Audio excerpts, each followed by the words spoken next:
is new NCERT. Old NCERT you're automatically covering because of Bipin Chandra. Bipin Chandra is nothing but the old NCERT. Exactly the same. Good evening.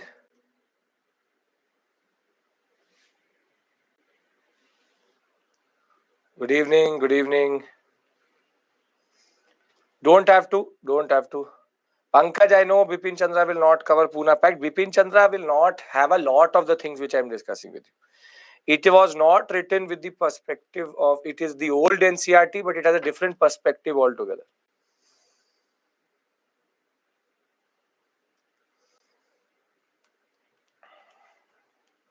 So don't have to worry. That is why I'm saying the PPTs are more than enough.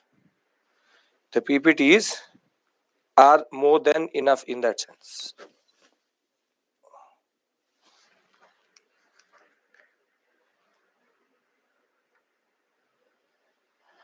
See, Abhishek, my PPTs are actually not just one book, but 6 different books together. In certain areas, I'm going as high level as optional and then bringing it down. So don't have to worry. Chronological order, Subarna, generally helps you. Thereafter, the details will start to make more sense. Yes, first the PPT, then the NCERT. And basically the purpose of the NCERT and Bipin Chandra both are revision. Not to learn anything, but to revise. Now, as I was saying, today's agenda is very simple. We'll discuss Surya Sen, a small discussion which we had actually left for the 1930 period. We'll discuss Chittagong raid. Vishwa, how you remember all these things is called 15 minutes rule. Try to learn certain number of facts for histories of 15 minutes allocated in the morning and evening for modern India. Learn these facts systematically. I've always said this and I will say it again. We'll talk about that, Tushar. The history is like a pizza. You cut the pizza. If you don't cut it, it will choke you. So same way, you cut the pizza into slices and you systematically learn. No one can learn all the facts in one go. You have to systematically divide and go forward. Okay, so we will discuss Surya Sen. Then we will discuss Government of India Act 1935, the last major act itself. Thereafter, we will discuss Gandhi versus Bose. And thereafter, we will go into the Ramgarh session and what is called the Second World War. And our discussion is going to end with August offer, individual satyagrah, and then we will go to Cripps mission. Tomorrow, we will do the Quit India movement and thereafter go into miscellaneous topics. What to retain from the NCERT while reading, Sahil? You just have to just repeat what I'm doing. The point of history is repetition. Any subject, it has to be repetition. Vaishnavi, first time used in technically Nehru report. It will be on Yashovarman on Thursday. Then Friday, Saturday and Monday will be post-independence. Okay. So very simply, as I said, there are facts. There will always be facts. It's not specific to history, polity, geography, economy. Anywhere you will go, same exact issue. There will be conceptual clarity, but there will always be certain amount of facts which you need to do. And those facts you do basically via repetition. Repetition systematically 365 days in that sense. Yes, Pritam, I will be repeating modern history soon.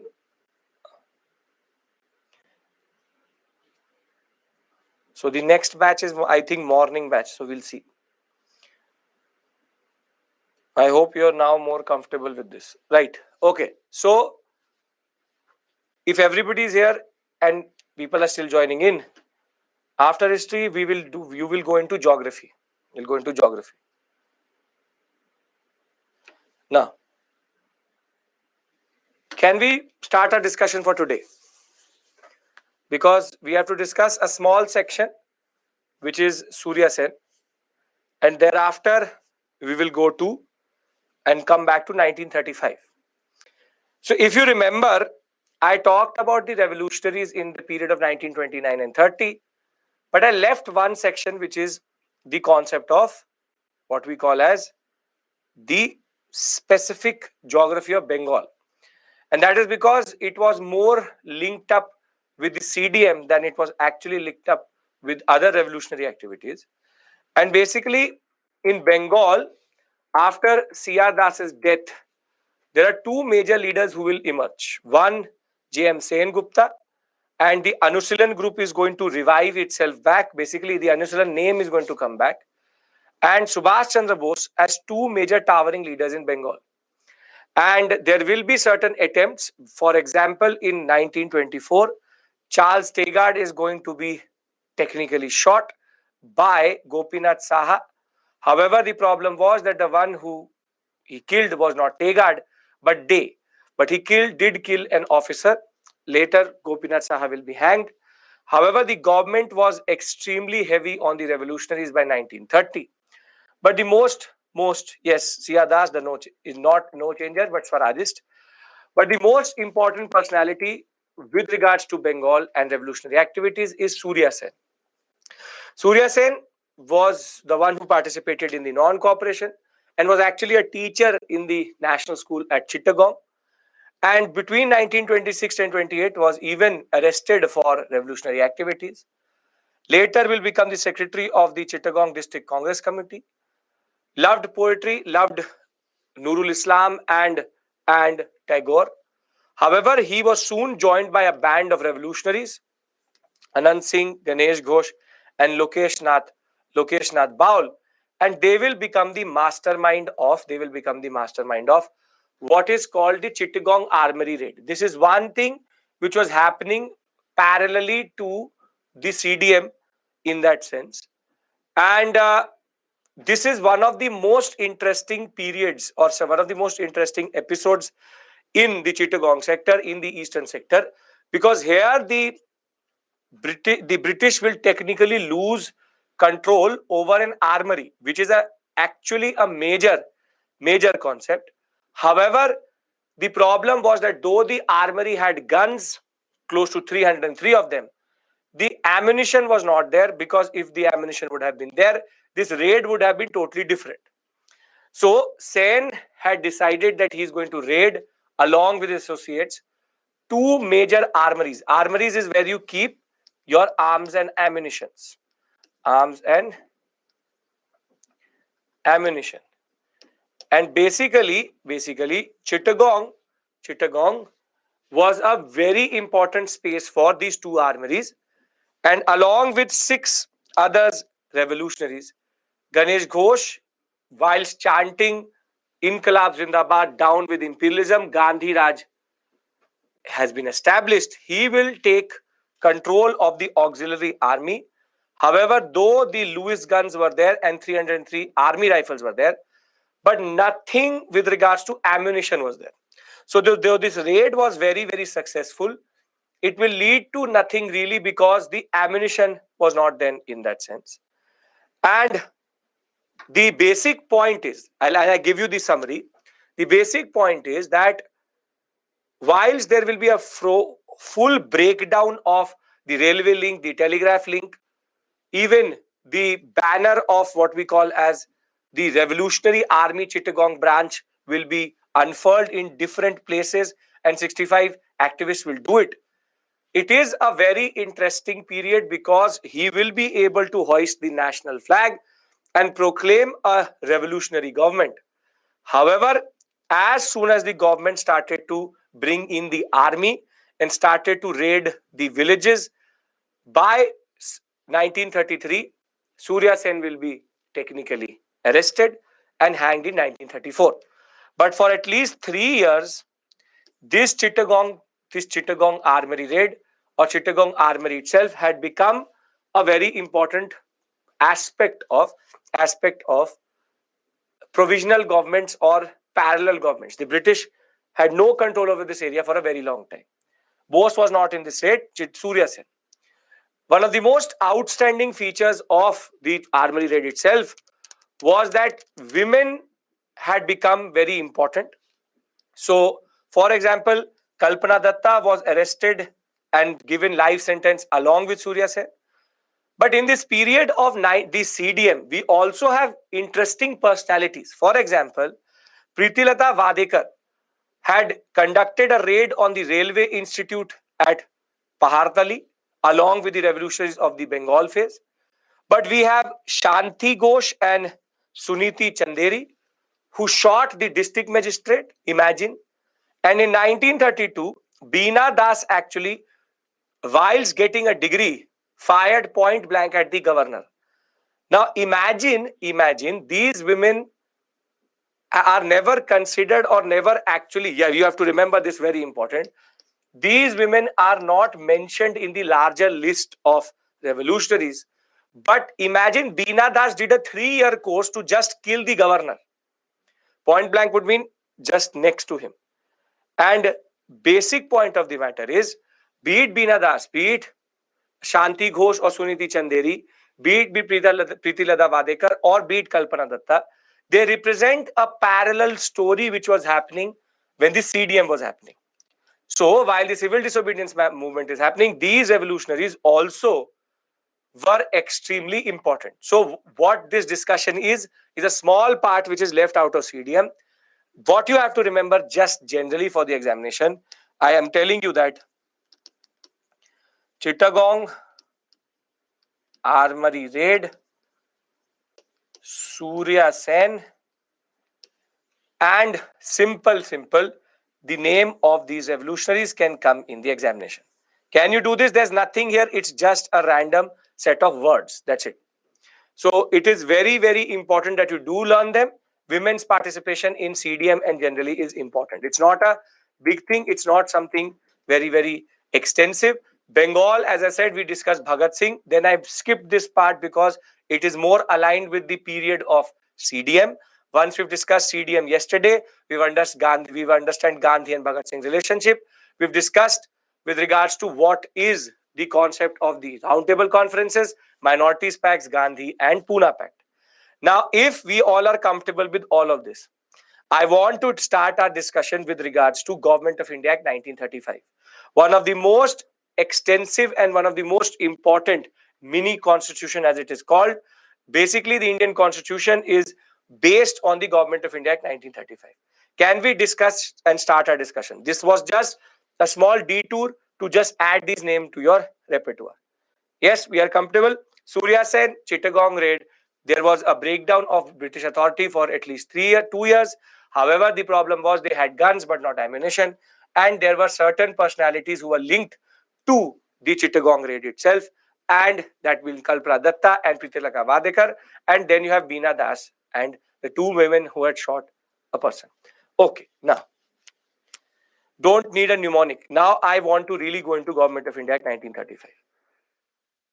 What is the context of ammunition? Means guns, the ammunition. Now, what is the context of the Government of India Act? Please pay attention now. Bullets, yes. Please pay attention now because we are traversing a certain time period. And that period in itself is very, very important because of Indian politics and generally how Indian politics was developing at this point of time. So we will start our story today with regards to 1935 Government of India Act. We will then discuss the 1936 and 1937 elections and the most important aspect related to Muslim League. Thereafter, we will go into 1938, 1939, Haripura and Tripuri sessions. Haripura and Tripuri session.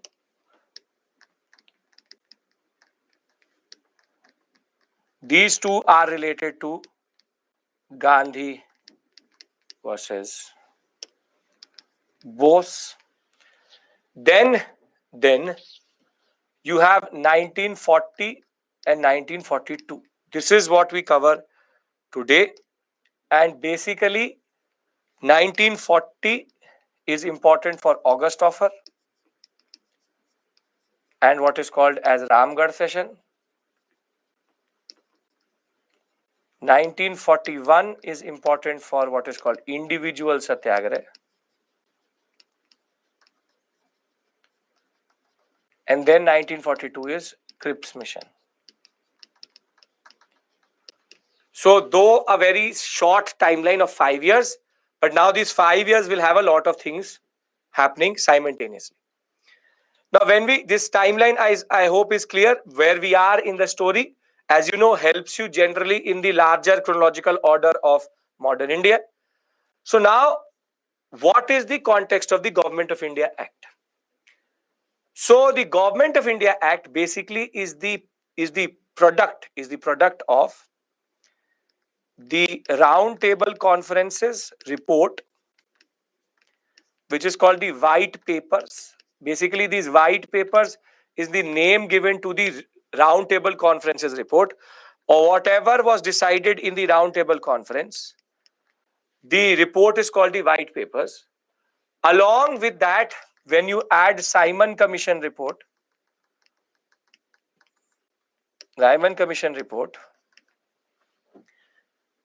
you basically get the Government of India Act 1935.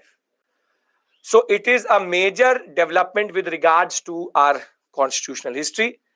And if you remember, we've done quite a lot. We started in 1773, we went to 1784, 1813, 1833, 1793,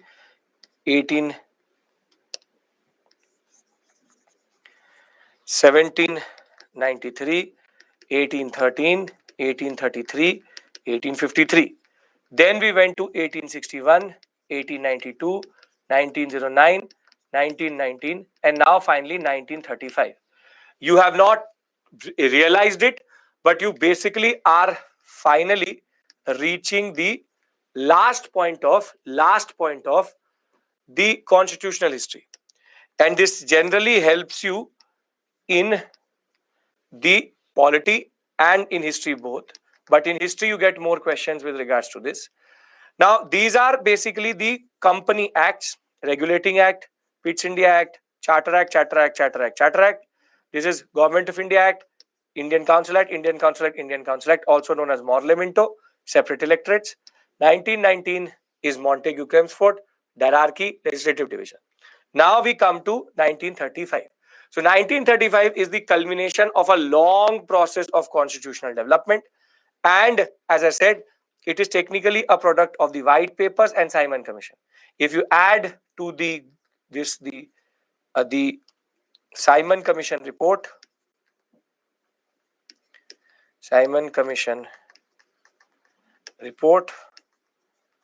plus white papers, you basically get the 1935 Act. So I hope you understand where the 1935 Act comes from where it is linked to and what it is linked to. Because if it is, then I'm going to need your concentration for the next half an hour when I'll show you the evolution of India and the final structure which got independence in India in that sense. So we all are clear with regards to the whole story, and this is the basic point. Okay. Now, everybody's with me, come on.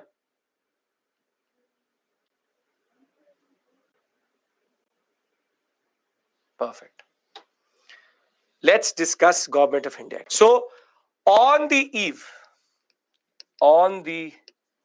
of 1935, what is the structure? Now you revise with me, right?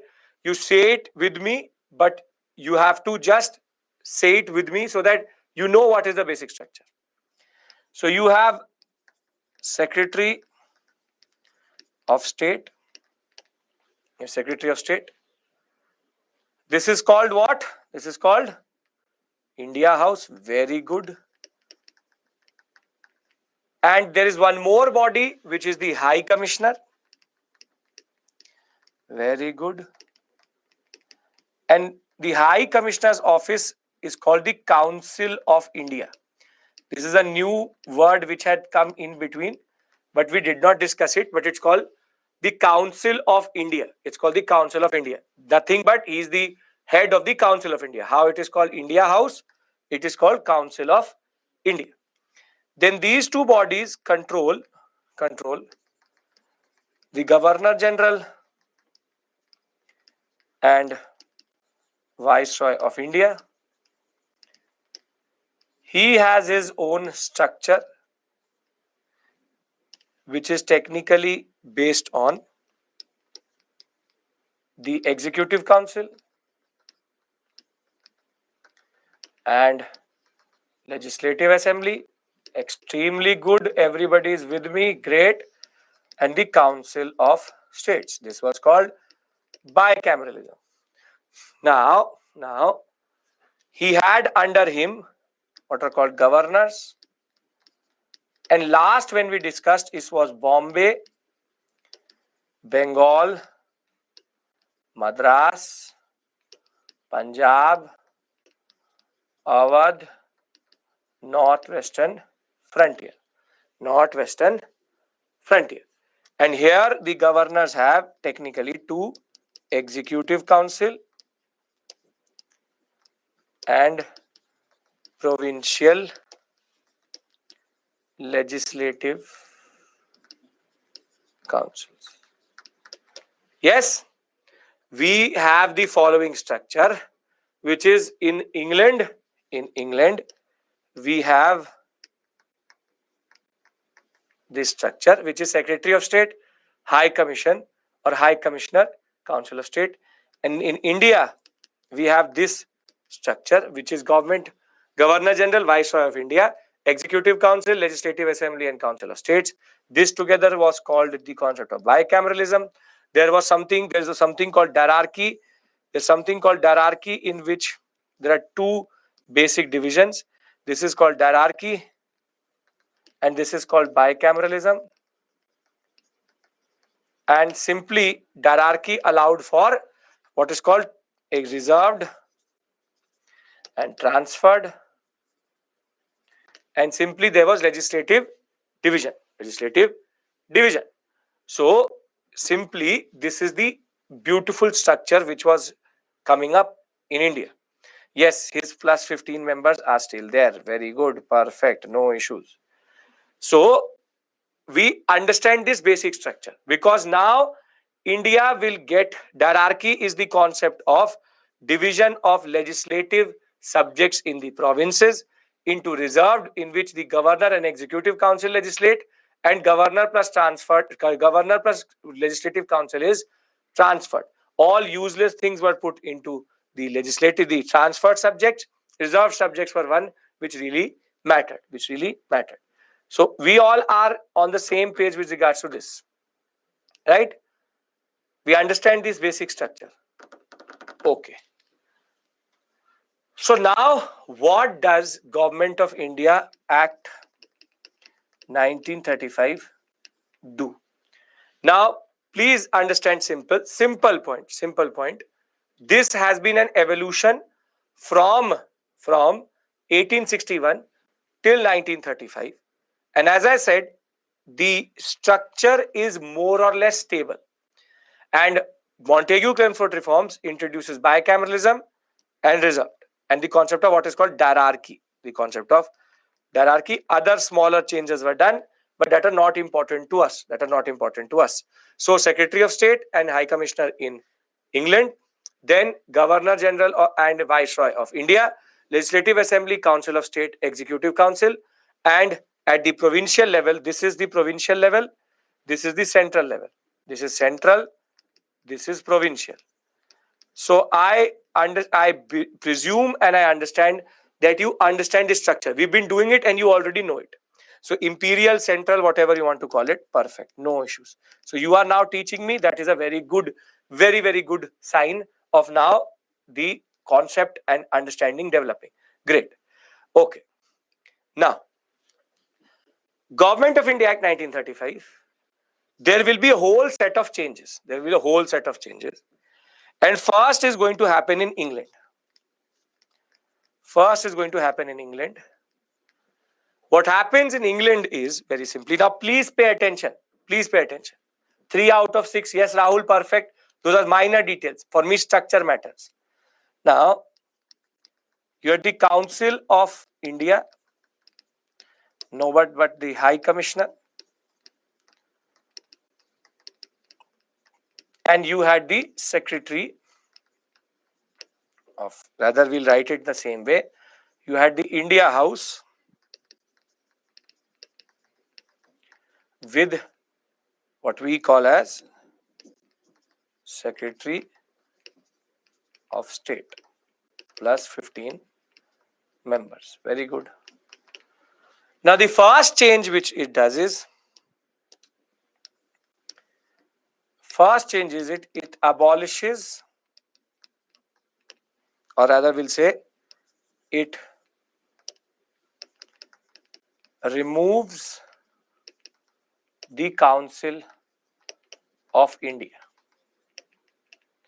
Council of India. We all can, if you remember when I discussed it, we already knew that it was more or less pointless. Just having a separate office for foreign relations makes no sense.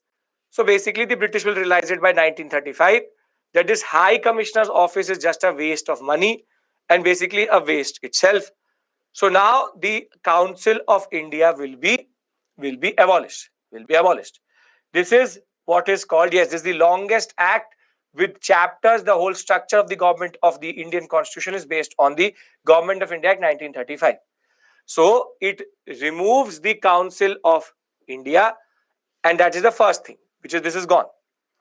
Now, if that is the case, now only the Secretary of State controls the Governor General and Viceroy of India. And he has his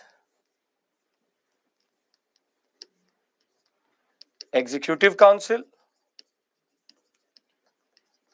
and his Legislative Assembly and his Council of State. Now, please pay attention. The second major change now in the Indian sector, the first major change, and as you know, I will give the summary, the whole structure, is that the Executive Council now cannot order anything to the governors of provinces. Basically, this is called provincial autonomy. Basically, in this structure, the Executive Council could very simply order something to the governor. So, in a way, the governors were not autonomous, but Executive Council could order the governors. So basically, the Government of India Act 1935 introduces it was subordinated to the Executive Council. Now the word subordination is not used. Now, from where we started with legislative centralization, this is the last moment of decentralization, which is provinces have autonomy. We have provincial autonomy, that the provinces cannot be ordered by anybody at the what is called the central level, and they are now fully free.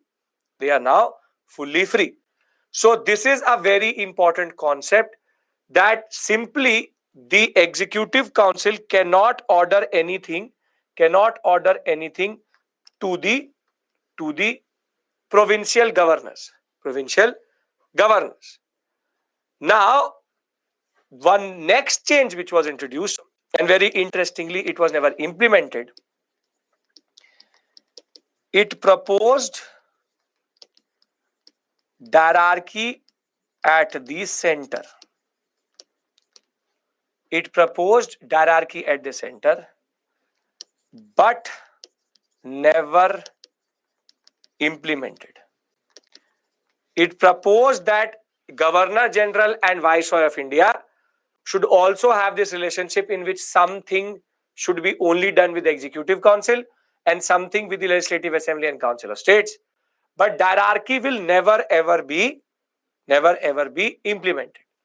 So at the England and at the imperial level, there are superficial changes, tweaks as we call them. Council of State is going to be, a Council of India is going to get established, or rather, Council of India is going to get abolished. It will be removed, and hierarchy will be proposed at the center, but will never be implemented. And provincial autonomy will now become the word. The buzzword is provincial autonomy, which is basically governor of the provinces are fully free of any control from the center. We started with 1773. If you remember, we discussed how from 1773 to 1858 there was centralization of power in the center. Now it has now become fully free. So can we agree to these three first major changes? Hierarchy, as you know, is the concept of legislative division into two parts, reserved and transferred, which is basically the if it would have been applied, Governor General and Viceroy of India would have something called reserved subjects, which only Executive Council could have done it, and some transferred, which the Governor General, Viceroy, and Legislative Assembly and Council of State would have done it. But that was never, ever implemented. Simple point, England, Council of India is gone, and Governor General and Viceroy of India now has the concept of Executive Council, which is totally going to only do what is called central work, imperial work, and at the legislative level, something was proposed, but something was not applied. Is hierarchy good or bad? Hierarchy is not a good concept. Why it is not implemented, Samuel? Because it complicates things. Because hierarchy at the provincial level was also not working. Hierarchy only confuses. Why do you want to complicate it? When everything needs to be done within the same legislative wing, as a lot of you pointed out to me last time itself. What is the point of having an executive doing legislative work? Are you getting my point? The problem is that hierarchy will only complicate and intermix things. It never worked at the provincial level. It will never work and it would have never worked at the center. So the Viceroy was very, very clear. He said, let the act say what it says. We will not apply this rule. We will not apply this rule, which is hierarchy at the center. Does India have hierarchy today? No. Very good. So hierarchy as a concept does not exist today. And that is one of the reasons, because 1935 Act never implemented it. And because it was seen as a failure at the provincial level, it was never applied at the central level. I am again repeating myself. Simple point is, one major change, Council of India gone, High Commissioner gone. Yes, you can make it Shruti.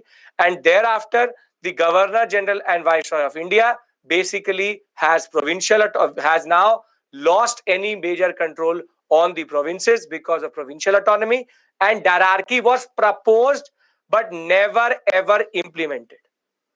Can we agree to this? Puja, hierarchy, as I said, is the concept which was already here, which is the concept of reserved and transferred subjects. This is a legislative jurisdictional concept, which is that who will legislate or make laws on certain subjects. So Executive Council and Legislative Council were divided into two. Governor takes some laws with Executive Council, Governor takes some law with Legislative Council. Reserved and transferred. This is what we done in Montague Chelmsford in a lot of details. Can I go to now the provincial level where the real changes actually happened in India properly? Properly, India changed at the provincial level. Yes? Great. So we all agree to this set right now. which is the concept of Council of India, provincial autonomy and hierarchy. Yes, everyone, come on. No changes in member, no changes, nothing like that. Too minor for us as of right now. Okay.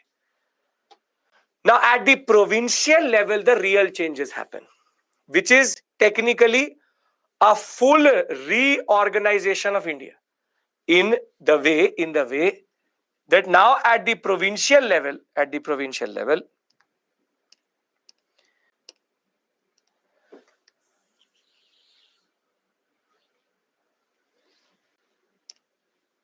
what we see is that between 1919 and 1935, there were already certain provinces which had been added to take the number to 8, and in 1935 3 more are added. So between 1919, 1, 2, 3, 4, 5, 6, 7, 8.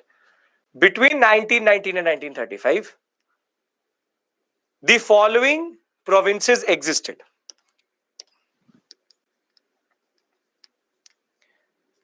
And I have not introduced this concept here very specifically because I am dealing with what I did with you last. So as of this, there were not technically 6, but total 8. I will update it here also. So Bengal, Bombay, Madras. Thereafter, something new which is called Bihar, the United Province, Assam, Punjab, and Central Province.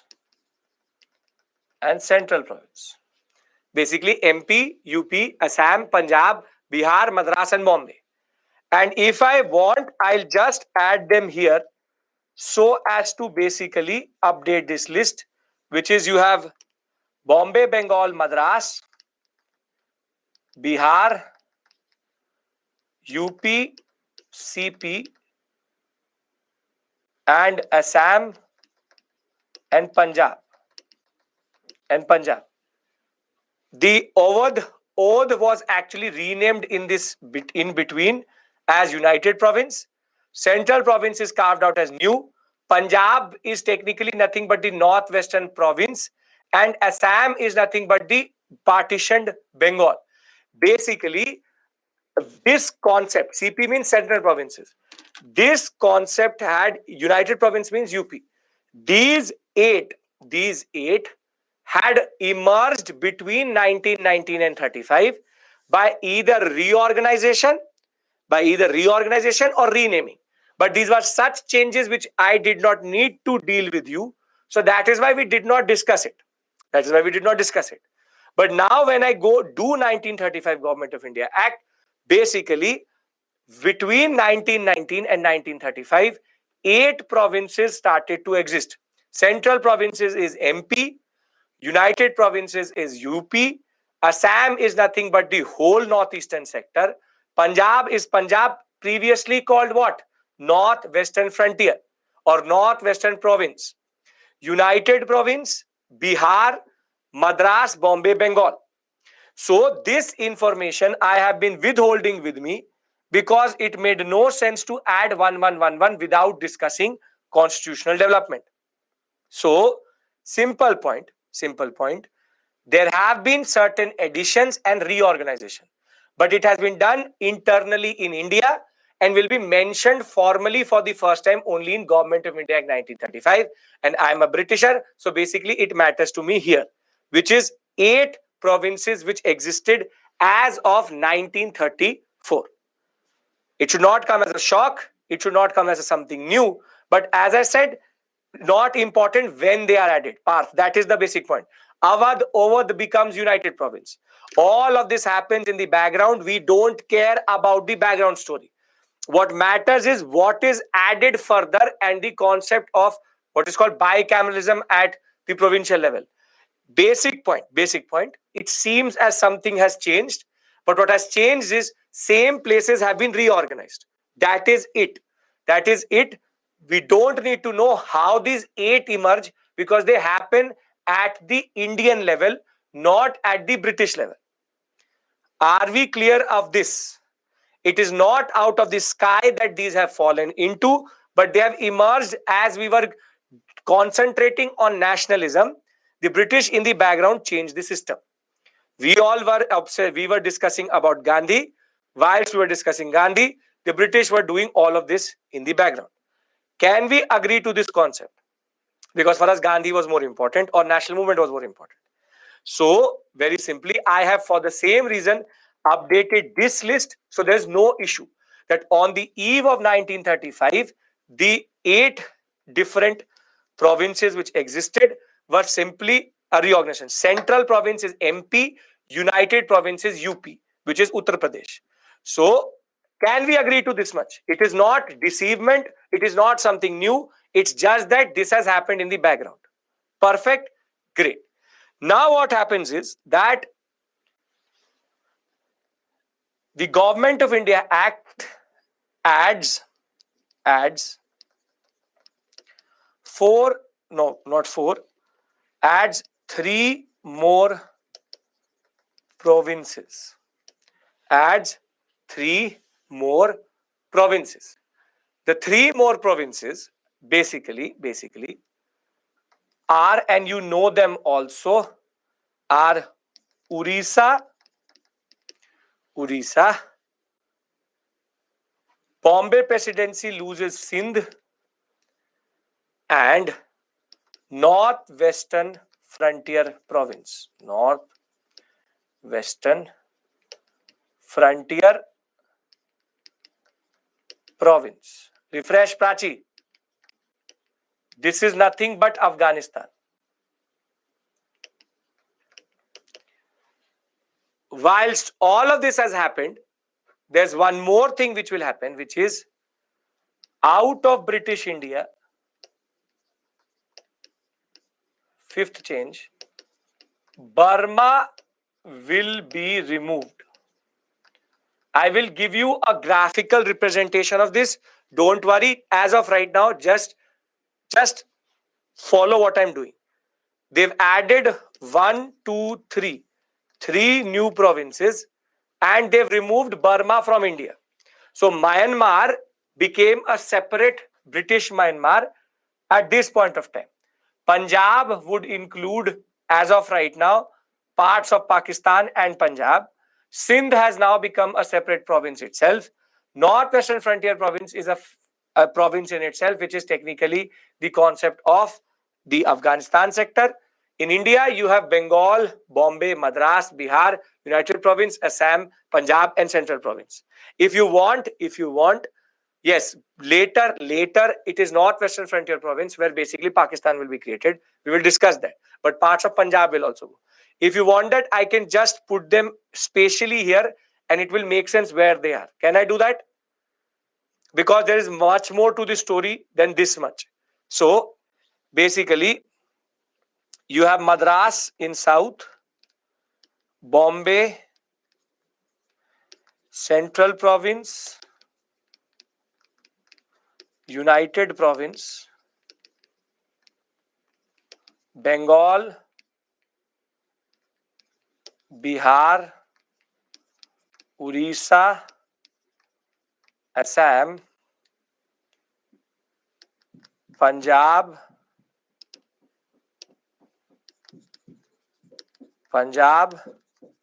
Sindh, Northwestern Frontier Province. Yes, this is how they are technically. See, if I show you the Indian map, you will technically not recognize it because there is princely states inside it. So that is why I am trying to give you a spatial understanding. Madras, Central Province, Bombay, Sindh, Punjab, Northwestern Frontier Province, United Province, Bihar, Bengal, Orissa, Assam. So basically, this is how they're spatially done. And out of this, Orissa, Northwestern Frontier Province, and Sindh have been added. These are the 1, 2, 3 new additions. Is this clear, everybody? Come on. we see this concept, and you will not find it in any random book. I'm discussing something very specialized, and I need to give you clarity with regards to that. So you have 8 already, 3 new added. Total becomes how much? Total becomes how much? 11 total provinces. Very good. Now, there is one more change which happens at this level. Now, there is one more change which happens at this level, and that is basically even more interesting and important, which is that out of these 11 provinces, 6 will have, and 5 and 6 provinces and 5 provinces, 6 will finally get what is called bicameralism at provinces, and they will be unicameral, and I will give you graphical representation, don't worry. And which means that basically Bengal, Bombay, Madras, Bihar, United Province and Assam, their structure will look something like this. Governor, and now basically it resembles the center. He will have his executive council, he will have his legislative assembly or legislative council, and he will have his legislative assembly. I hope you understand this concept with regards to Vidhan Sabha and Vidhan. What is the other word? Vidhan Sabha and Vidhan Parishad. Very good. Parishad. MLA, member of what is called Legislative Assembly. MLC, member of Legislative Council. Perfect. Great. Very good. This is the concept of Legislative Assembly and the concept of Vidhan Sabha, Vidhan Parishad. Now, basically, in these provinces, now you have bicameralism at the lowest level, at the provincial level. However, in Punjab, Central Province, Orissa, Northwestern Frontier Province, and Sindh, it will be unicameral. Unicameral means governor and his 2 major councils, executive council and legislative assembly. Very good. Everybody is following this. Now tell me one thing. If you've ever been introduced to the concept of Vidhan Parishad, does the list of 6 provinces seem familiar? Yes. Ironically, in India today, all of this, which is West Bengal, Maharashtra, Tamil Nadu, Bihar, Uttar Pradesh and Assam, basically now have, later we've added more, now still have what is called Vidhan Parishad. And this is the basic point. Why has it been done? Because these provinces were bigger, and the basic point is it's a drama. By adding a legislative council, what are they doing? By adding a legislative council, firstly, it is more or less useless. They are just increasing seats. More seats. But the most important concept here again is hierarchy is abolished at the provincial level. It's all appeasement. Very good. You've started to think like a Britisher. Very good. That is how you get a hold of modern India. Think like a Britisher. It is just to increase seats.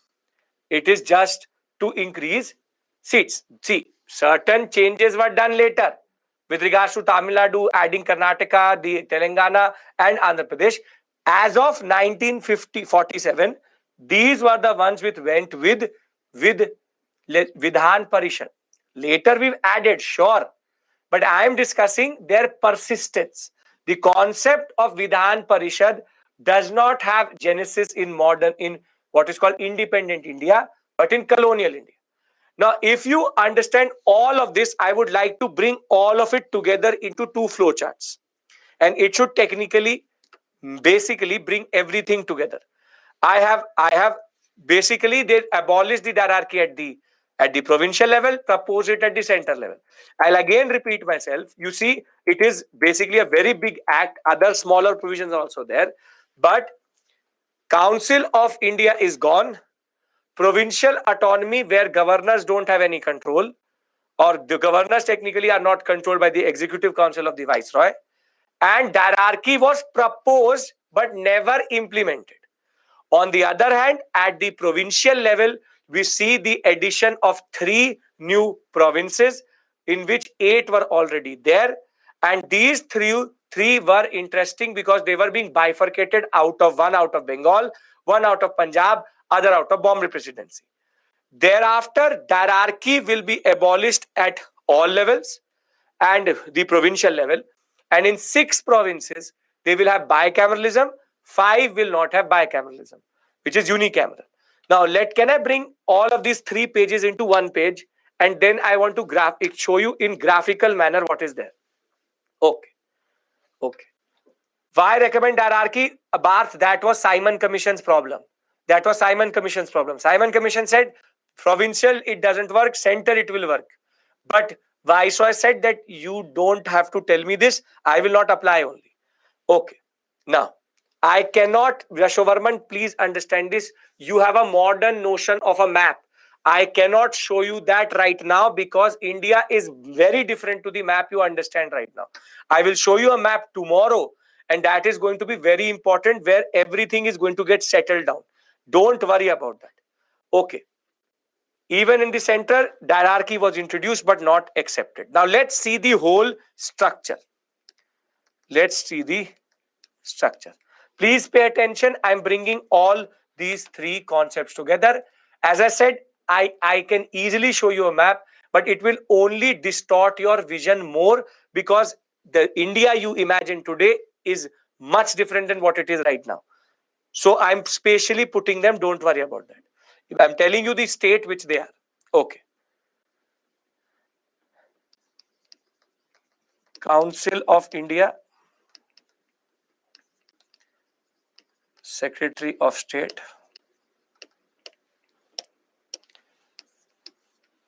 gone. Please, let's revise. Then Governor General of India and Viceroy. And one more thing, please remember, this is how you revise also, because when I will read it out to you, you will see it actually makes no sense only.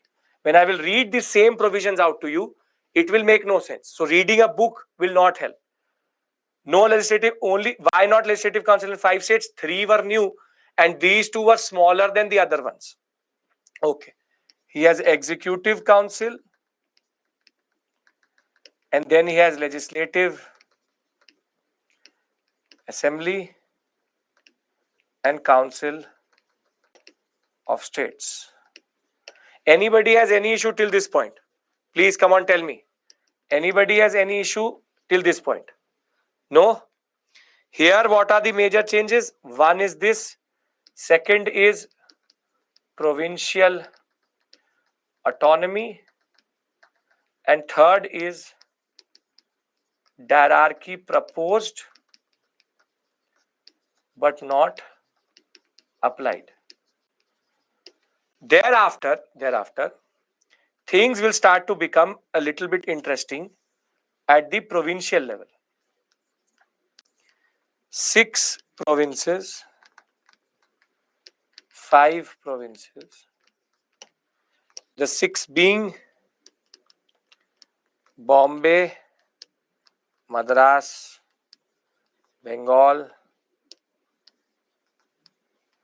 Bihar, United Province, Assam. 5 here 3 new provinces added. Here you have Punjab, Central Province. The reason for bicameralism and these 6 is because these are very big states, very big provinces. Orissa, Sindh, and Northwestern Frontier Province. These are the 3. These are the 3 which are introduced. And out of this, Burma removed from British India. It will get its own viceroy. It is not part of India now. So the whole Myanmar sector goes out. I'll remove this so that there's no confusion, but I'll write it in the corner. Burma removed from India. Now, at this level, it looks like this. Governor, Executive Council, and Legislative Assembly and Legislative Council. This is the new addition. This is called bicameralism. Whilst here, it is going to be very simple. Governor and Executive Council, Legislative Council. The division is based on administrative convenience, J, as I said. Now, are you able to envisage what is happening? If you can, then I will give you a graphical or a little bit more type of a flowchartish, mind mapish concept. Is this making sense, everybody? Come on. If you understand this, after this, straight away, Indian Independence Act, last constitutional provision. Yes? Come on. Everybody has to say yes. If you're sitting there with any issue, please do tell me. The division is based on administrative convenience. Northwestern Frontier Province and Northwestern Province different. Northwestern Province became Punjab. Afghanistan is Northwestern Frontier Province. The difference between the two is that this is bicameral and this is unicameral. Okay. Now, why Burma removed? Because they knew that Indian independence would also mean that India would have Burma. So they very categorically removed. Burma. Okay. You want me to number the changes? Okay. 1, 2, 3, 4, 5, 6. Yes, 6 changes. Okay. In unicameral, there should be legislative. Okay, I'll make it assembly. No issues. You are.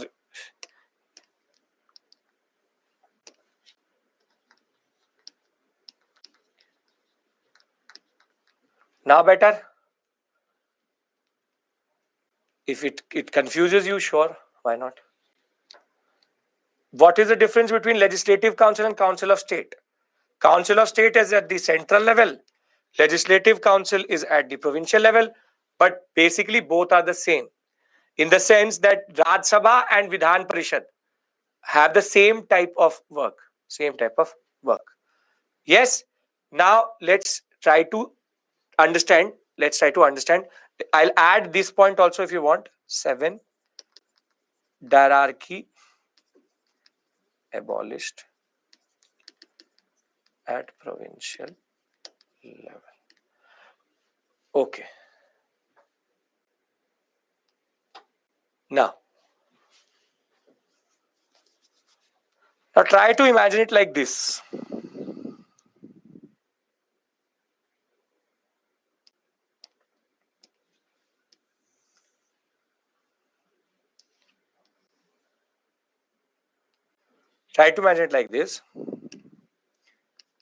This is British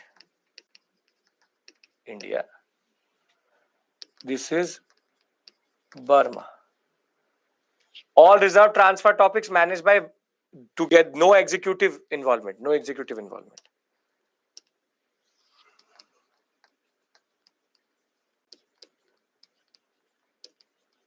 They removed Burma because they knew that if India did get independence, India would be much bigger than what it was. So it was about administrative convenience and basically anticipating independence. Okay. The hierarchy in simple concept is legislative division between the governor, executive council, and legislative council. Okay. Now,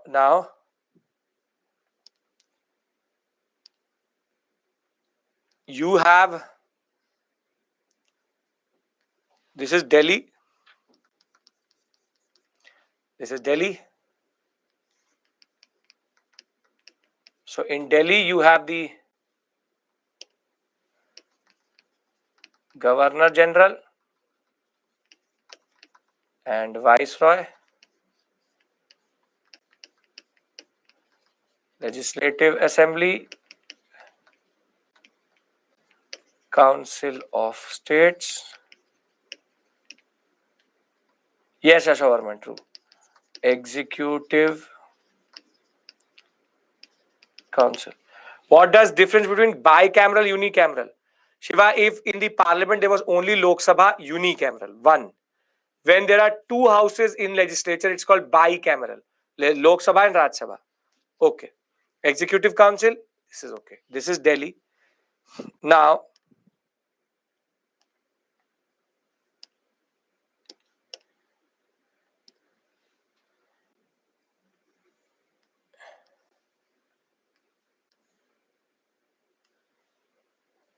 you have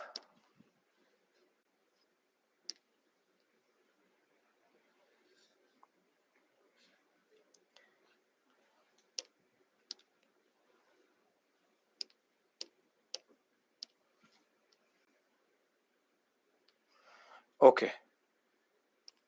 This is Sindh. I need to remove this also.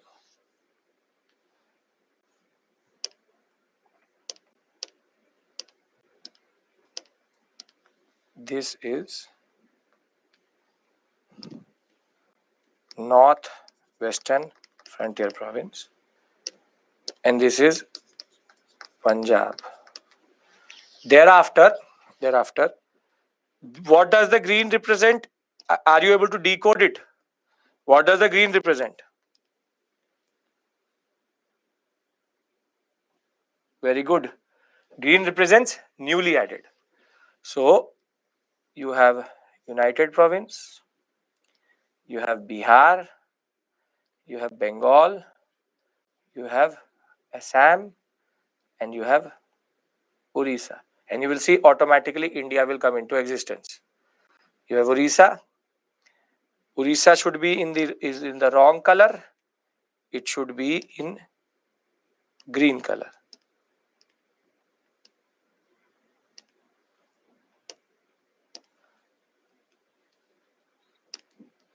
Sorry, just 1 second. It will make sense in the end. Don't worry about that. Then every other color remains the same. Then you have Bombay, Central Provinces. You have Madras. So you see, this is basically United Province, Bihar. You have Bengal, Assam, Orissa,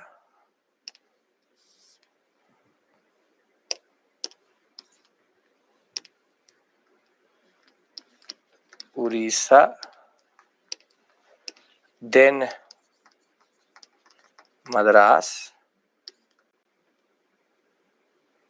Bihar was not newly added. Only 3 were newly added. Orissa, Northwestern Province, Sindh.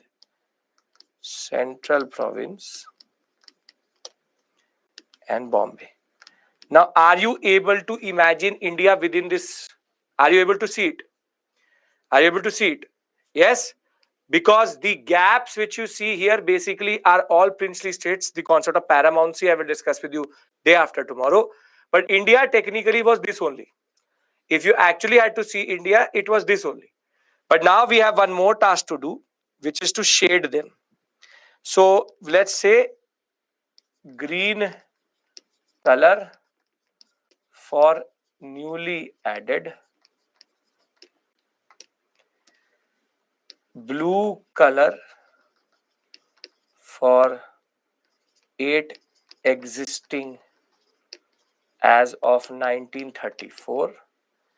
And now we will shade them. We will shade Bombay. We will shade Madras. We will shade Bengal, Assam, Bihar, and United Province. What does this shade represent? Come on, tell me. What does this shade represent? Very good. Perfect. Orange represents bicameralism at province, and then you have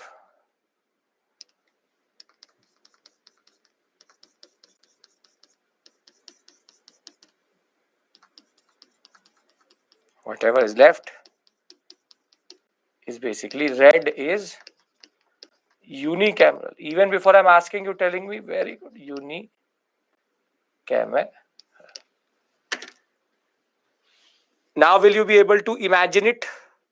Will you be able to understand it? Yes.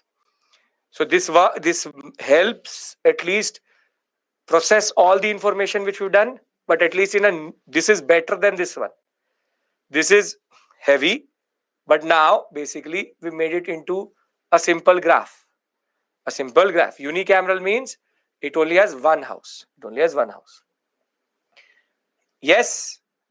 Can we go to the minor points? The Northwestern Province became Punjab. Northwestern Frontier Province is afterwards, is basically Afghanistan. 1935 Government of India Act.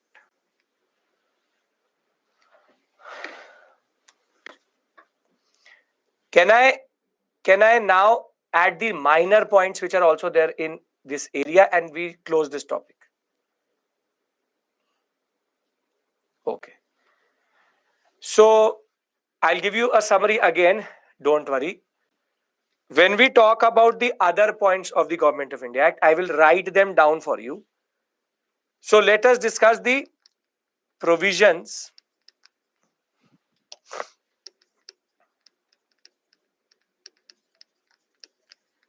of the Government of India Act 1935. And once I've done this, I will read it out from the PPT. And basically, yes, Afghanistan, Yashovarman, not proper Afghanistan. The eastern part of Afghanistan was part of India. So, Government of India Act 1935 provisions. Once I've done with this, we'll read it out of the PPT and we'll close this topic. So, let us simply add the obvious ones which we already discussed. First concept is Council of India in London is abolished, which is High Commissioner gone. Second, provincial autonomy. Third, hierarchy proposed at the center but never implemented hierarchy abolished at provincial level. 3 new provinces added: Orissa, Northwestern Frontier Province, and Sindh. 6. Burma removed from India. 7. 6 provinces get bicameral legislature. And I think these 7 points we all understand. Yes?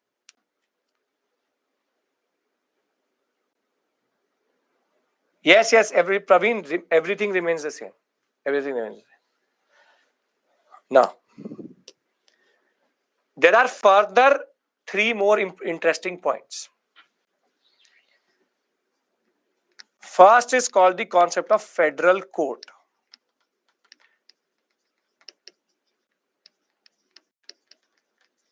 The federal court was proposed. Now, when we talk about the federal court, its jurisdiction, technically it's a precursor to the Supreme Court. Its jurisdiction was any dispute between province and center. Basically, this is and province and province. This is the original and exclusive jurisdiction of the Supreme Court today, which is any province and province has a problem, they will go to the federal court. If province and center has an issue, basically this is the precursor of the Supreme Court, which is if there's province center, there is a clash, go to federal court. If province clash, go to the federal court. So it is basically for legal and legislative disputes. In India today, it is performed by original and exclusive jurisdiction of Supreme Court. Very good. So if there is any dispute between center and state today and state, they can go to the Supreme Court. This is the precursor of this aspect of the Supreme Court, which is the concept of federal court. Federal, because it is the center-state relationship, so federalism. Then it also introduced the concept of concurrent list. Concurrent list was added to the provincial and imperial list. So now there's this concept that there are certain articles or certain subjects on which the center and the state both can legislate. So the concept of concurrent. Center and province both can legislate. But residual power still remains with the viceroy. 10 is called separate electorates. Now you see the level of frustration Gandhi would get, but technically he did not feel. Separate electorates for women, depressed classes, and workers. Women, depressed classes, and workers. Now you see, they are now fully happy to divide India as much as possible. Which is that the women, depressed classes, and workers basically will also now have separate electorates. Which is again technically now going to the professional level to divide India. Thereafter, there was also a very important concept, which is RBI, or the Reserve Bank of India, was established under the Government of India Act 1935. 1935. Shruti, they will either reserve the seat for depressed class or for women, not for both.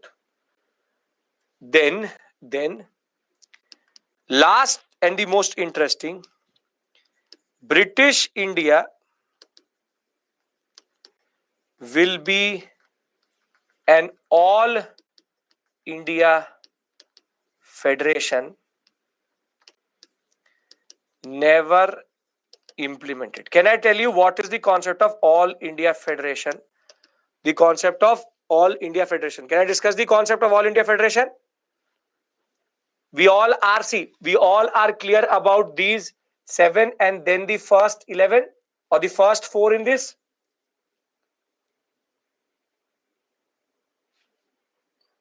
Why, sir? Why provincial autonomy? Because now the center has too much to do as it is, and provinces are very, very powerful now. 8, as I said, is federal court for disputes, because there's now a concurrent list. So basically, with concurrent list, there will be disputes. So federal court.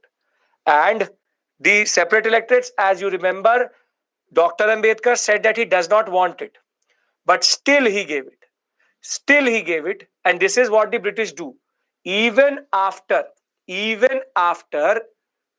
Dr. Ambedkar said that we don't want it, depressed class, women and workers. RBI Act is 1934, but the provision of 1934, that RBI Act, will come into effect via Government of India Act 1935, and the whole concept of a reserve bank is going to be introduced via this act only. Though the RBI Act is 1 year early, it will come into effect via this act. It was included into it. Now, can we discuss the 12th point? You don't have to get caught up in the first 4. Their standard points just need to identify in the examination. Okay. Now, this concept of all India federation is also something which you already know, and you will see, you automatically could see it. Never implemented. The concept was that British India is going to technically comprise of what are called provinces, 11 of them, princely states, and chief commissioners area. Chief commissioners area basically is the precursor for the concept of UTs, which is these areas are too small to be provinces, so directly managed by center or imperial center. These are managed by their governors, but is still part of British India. Now comes the most problematic, which is princely states. These are princely states. These are semi-autonomous areas within, and I will discuss this concept with you very soon, paramountcy as it is called, within India, within British India, indirectly controlled by British. I'll give you an example for this. For example, here example is going to be Bombay. Here example is, for example, Hyderabad, Junagadh, Bhopal, etc. And this, a very good example of this would be, for example, Delhi or areas near what is called Bombay city areas around it.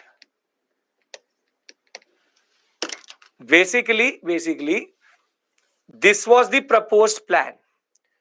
But you tell me which of the following aspect would, or which of the following wing would have actually opposed this concept, All India Federation. Very good. The princely states. Because these princely states would not like to come under one center. Would not like to come under one center.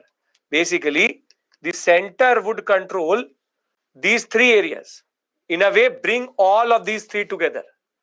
And princely states straight away said, we don't want it, too much of a hassle. Federalism means the concept of division between center state. In India, does federalism exist today? Yes, it does, which is the concept of center and state. But in India, there is a concept which is called quasi-federalism, which is federalism with a unitary bias.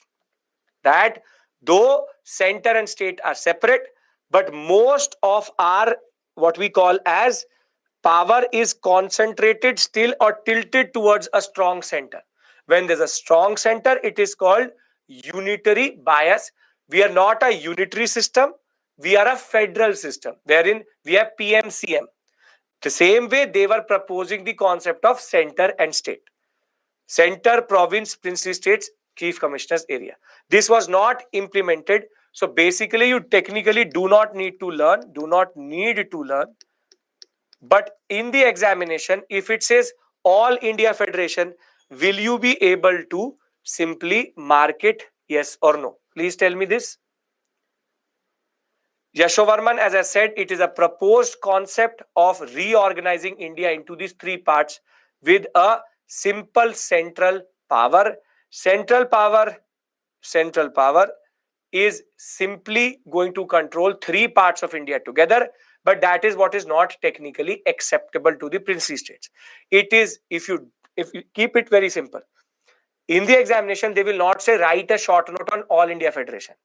If they give you a question with regards to what are the features of the Government of India Act 1935, I hope you will be able to just write all proposed All India Federation, never implemented. You don't have to explain it to the examiner. I am explaining it to you, which is this concept of bringing these three different parts together under one fold. Basically, the Governor General of India and Viceroy would have control over these three areas together under the All India Federation, never came into existence. Yes, no, can we move forward and see the PPTs itself? I am again telling you, All India Federation was a proposed concept under which whole of British India would get reorganized into the concept of provinces reporting to the center, princely states reporting to the center, chief commissioner's area reporting to the center. Now tell me one thing. Out of A, B and C, which is the area which is not under the Governor General and Viceroy? Yes, Yashovarman, that is the basic point. This area was not under the Viceroy. B was not under the Viceroy. It was about adding them via this concept. This was not under Viceroy, so wanted to add it. Now are you getting the point? It's technically trying to trick the princely states to become part of India indirectly. Yes, great. So let's read the provisions. I'm again repeating them. Please pay attention. Last summary, and then we basically move to Gandhi Bose. Council of India abolished. Secretary of State controls Governor General and Viceroy. Has Executive Council with provincial autonomy. And hierarchy was proposed but not applied at the Legislative Assembly and Council of State level. Nothing really changes if you see at the central level. However, at the provincial level, full reorganization, hierarchy removed, bicameral and unicameral legislature, 6 provinces, Bombay, Bihar, Bengal, Madras, and UP and Assam having bicameral legislation. On the other hand, 5 provinces have Punjab, Central Province, Odisha, Sindh, and Northwestern Frontier Province only have unicameral legislation. Burma has been removed from India. If India was put on a map, it would look something like this. And simply, the following points have already been covered in these flowcharts. There are further 5 points. Federal court, concurrent list, separate electorates for women, depressed class workers.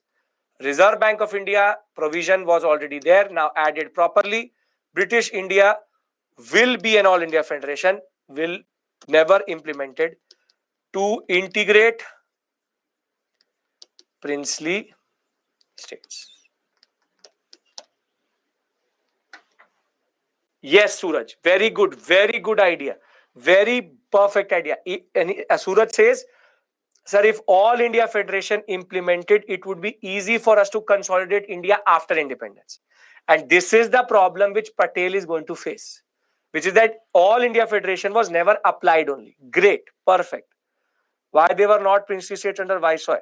Because Shruti, the concept of princely states was introduced after 1857 revolt. Paramountcy, I will tell you. Just one class you wait, I will tell you what is the concept of paramountcy. Don't have to worry about that. Paramountcy is the concept of princely states. You just agree to this and we will then go into the whole structure and everything else. Great. So can I just read it out of the PPT?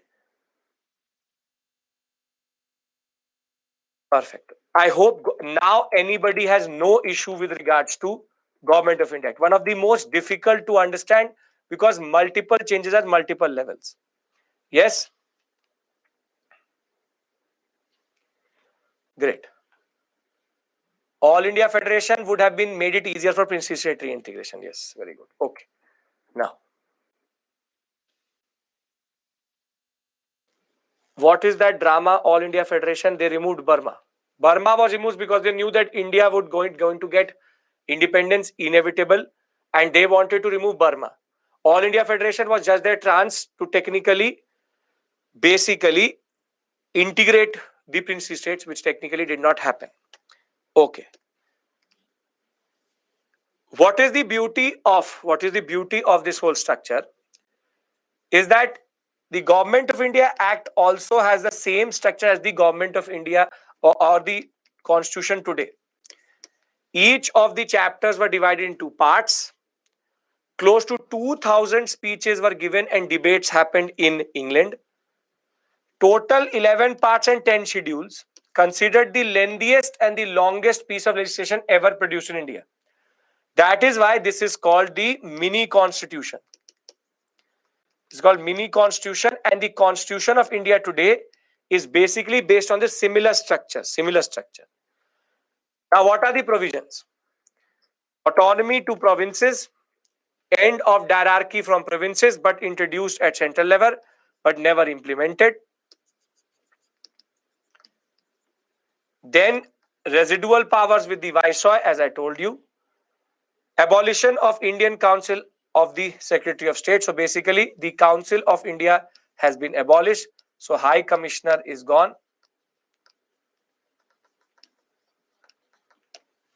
All India Federation would be formed. Federation never came into being. Increase of franchise because they reduced the income concept. So 35 million people could now vote. Residual power means that if it does not come under union, concurrent or state list, residual power, it will go to the Viceroy. Establishment of Federal Bank, RBI, in 1935. Federal Court will be set up under the Act by 1937. And any dispute between union and government and provincial government would be settled. Thereafter, Burma was separated from India. Orissa was separated from Bihar with Cuttack as capital. Sindh was separated from Bombay with Karachi as capital. The number of provinces are 11 by giving Northwestern Frontier Province status full-fledged along with Orissa and Sindh. The federal level, bicameral legislature to consist of Federal Assembly and Council of State, we already know. Threefold legislative division, federal, provincial, concurrent, the new thing. A new body called the Federal Railway Authority was set up to technically control the railways in India. 7 members directly reported to the Governor General so as to make sure that the stakes of the railways is protected. Further, criticism, as we know, communal and caste electorate was further extended. Voting still not sufficient. Franchisees still 1/6 of total adults in India, 14% of population of India. Too much power to the governors of the provinces. All India Federation never implemented. Nehru said it is a machine with strong brakes, but no engine itself. Jinnah said rotten, fundamentally bad, totally unacceptable. Why would Jinnah say that? Why would Jinnah basically not like 1935?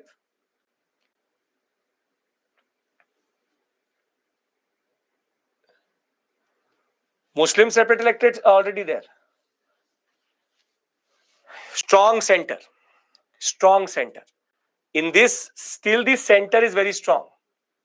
And he wants full provinces having their own legislature or own constitution. The fact is that all India Federation was being proposed. He didn't like it, which means strong center. Congress demanded Constituent Assembly to write the Constitution of Independent India. And that is why this is the first time the concept of Constituent Assembly was fully proposed in front of the British in 1934, in which this idea was rather given by M.N. Roy and became an official demand of the Congress in 1935.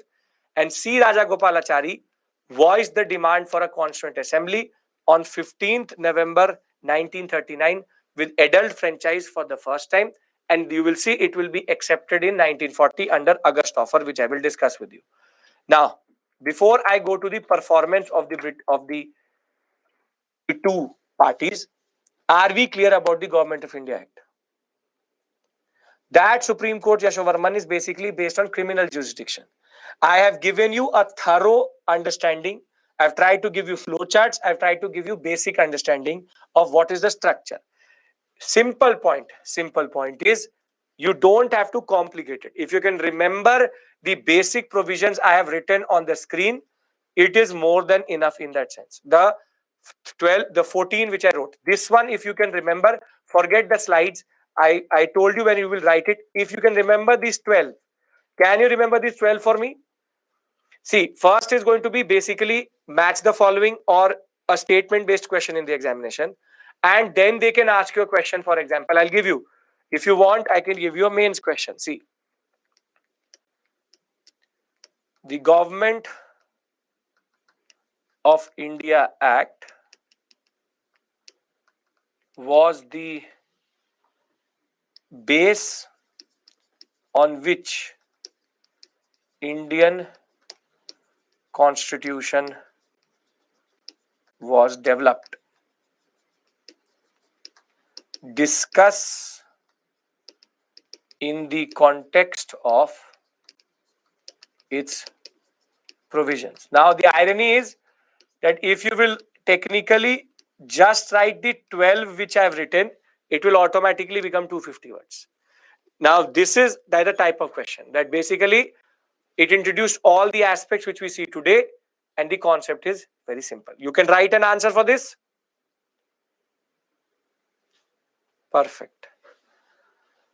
Now, what I'll do is that I'll just discuss. I can give you a break here, but I can give you a break just before Gandhi Bose.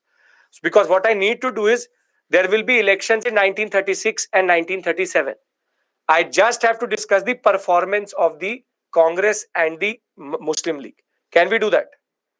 And then we'll take a break maybe, because then I want you fresh for Gandhi Bose. I want fresh for Gandhi Bose.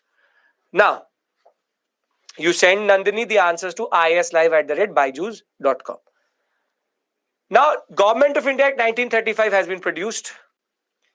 Now, in 1936 and 1937, the British wanted to hold elections based on Government of India Act 1935.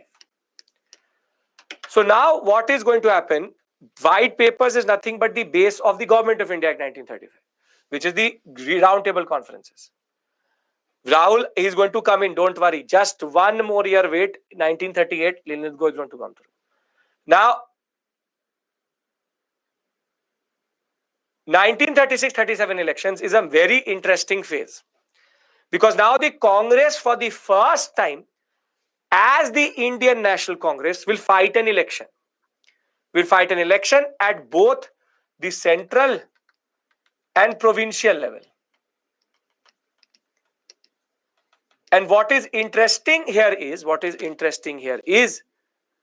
that the election will be the first time Muslim League and the INC will go head to head. That the Muslim League has separate electorates, but the INC represents India in the larger context. And that is why there will be political manifestos, there will be a lot of buzz around all of these elections. Before I go into the nitty-gritty, I want to discuss a very important result or the larger picture here. Obviously, the Congress did well.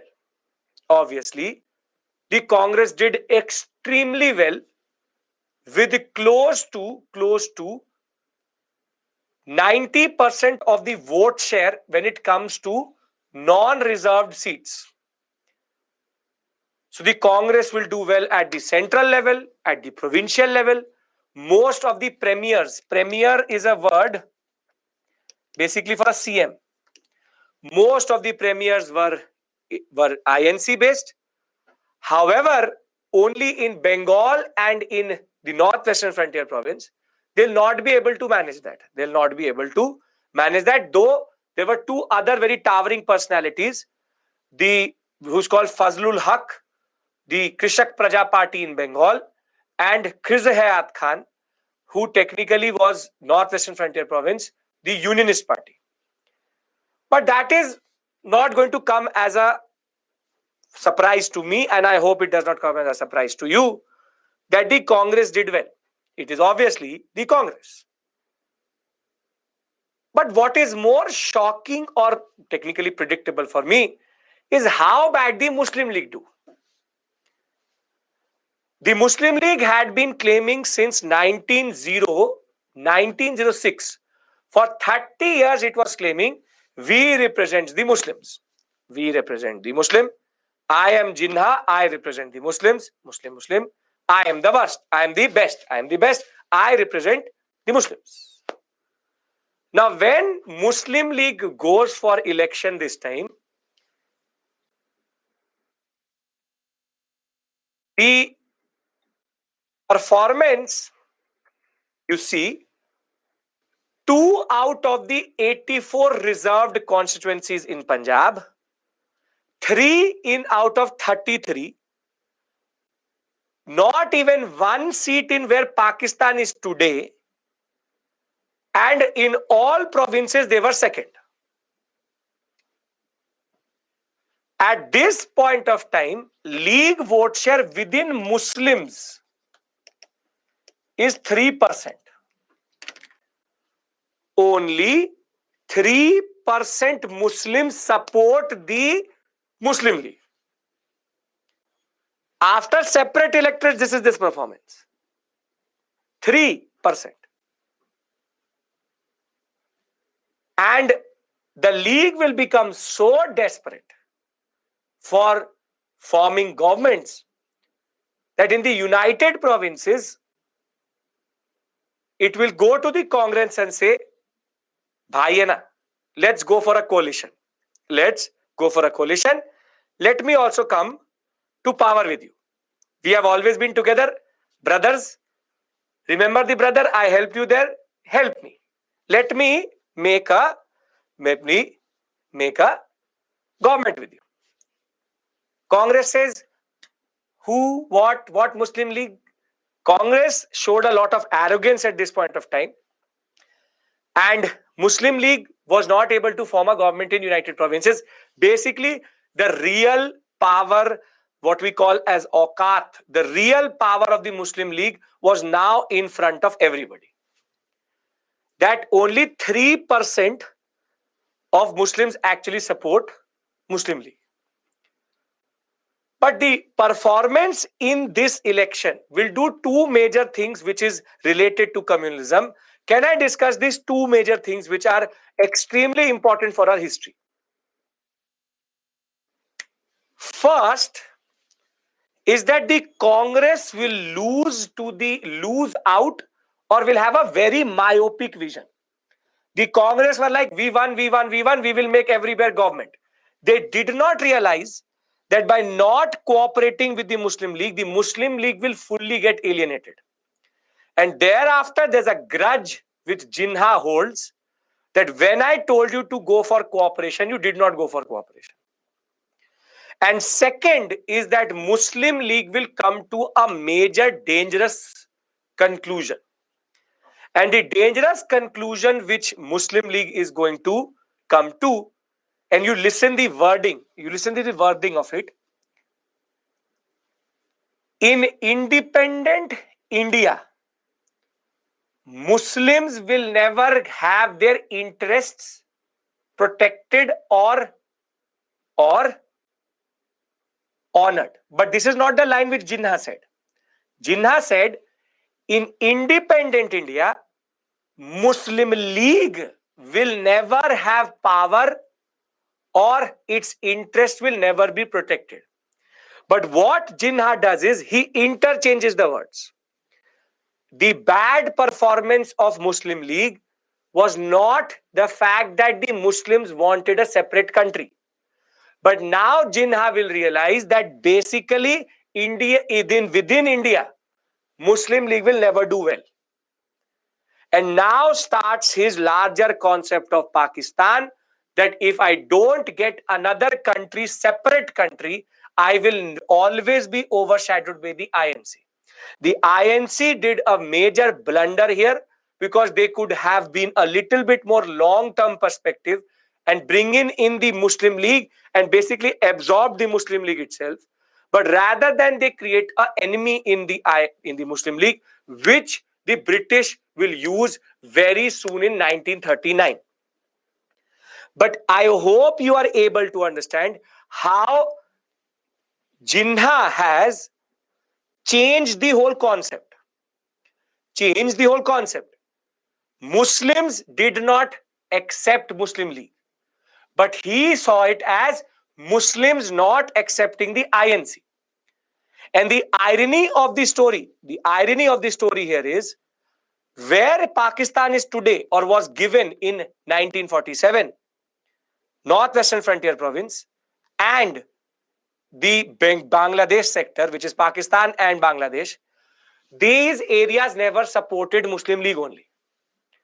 These areas had their own leaders, Fazlul Haq in Bengal and his KPP, which is called the Krishak Praja Party, and in Northwestern Frontier Province, we have a person called Khiz Hayat Khan and his Unionist Party. These two parties actually held together 80% of the Muslim vote share. And ironically, these areas did not support they did not support Jinnah itself. This election is seen as a game changer when it comes to communalism in India. Because now the Muslim League will technically change its tactics. It will see that people don't support. So they will go into the feet of Linlithgow, in the charan of Linlithgow, that you please make me from zero to hero. And between 1939 and 46, Jinnah, who technically was nothing at this point of time, will become so important that when he walked off in Wewal conference, in Shimla conference, the whole conference dissolved itself. People don't talk about this election too much, but if Indian politics ever changed, it was 1936. Because here, the basic point is, Jinnah now very simply somehow absorbed this concept that I will never be as powerful in INC within India. I want a separate politics, a separate country. And here there is also the fault of the INC. They were too drunk in power. They were too happy in what they were doing. And they did not realize the larger implications of what was technically happening. I have told you the importance of these elections. Can we just read out what happened generally? The INC alienated the Muslim League, therefore creating an enemy. Is my understanding or what I'm saying making sense? Are you able to envisage and understand that there's much bigger politics in India at what is happening? And communalism is not something which randomly comes up. It's actually Jinnah's larger concept. Gandhi is out of politics at this point of time. He's in his Harijan campaign. Gandhi cannot control the narrative by 1935-36. I will tell you. After 1940s is useless. But 1936 election is seen as a turning point for communalistic politics in India. Please understand, communalism, Subarna, is the concept of antagonism between two communities, which is engineered and created in India. Communalistic forces, communities fighting communalism. Can I read it out? And I will keep on developing this concept as I go tomorrow and day after, where we will discuss this concept of communism more and more. And I will tell you why it had become inevitable that India would only get independence with partition. As of right now, partition is not given. Creation of Pakistan is not given, but it is INC's very myopic politics which technically created a major enemy in the Muslim League, and basically the worst viceroy of India, who will now arrive within 1 year, Viceroy Lithgow, is going to use and the concept of second wife, that basically Jinnah will be the second wife of Lithgow. He will literally promote him at every level. At every level. And that politics we will discuss. Right? Okay. So let's just discuss this and then close this topic. So what did the Congress manifesto say? And manifestos are only big things. The Congress manifesto said total rejection of 1935 Act. They're fighting the election on the Act, but they say we reject it. Then promise the release of prisoners, removal of disability on the basis of gender and caste, radical transformation of agrarian systems, substantial reduction of rent and revenue, scaling down of debt, cheap credit, right to form trade unions. Please do not remember, these are all big promises which politicians make and how the INC is also made. Tell me, can any of this be achieved by the INC? You tell me.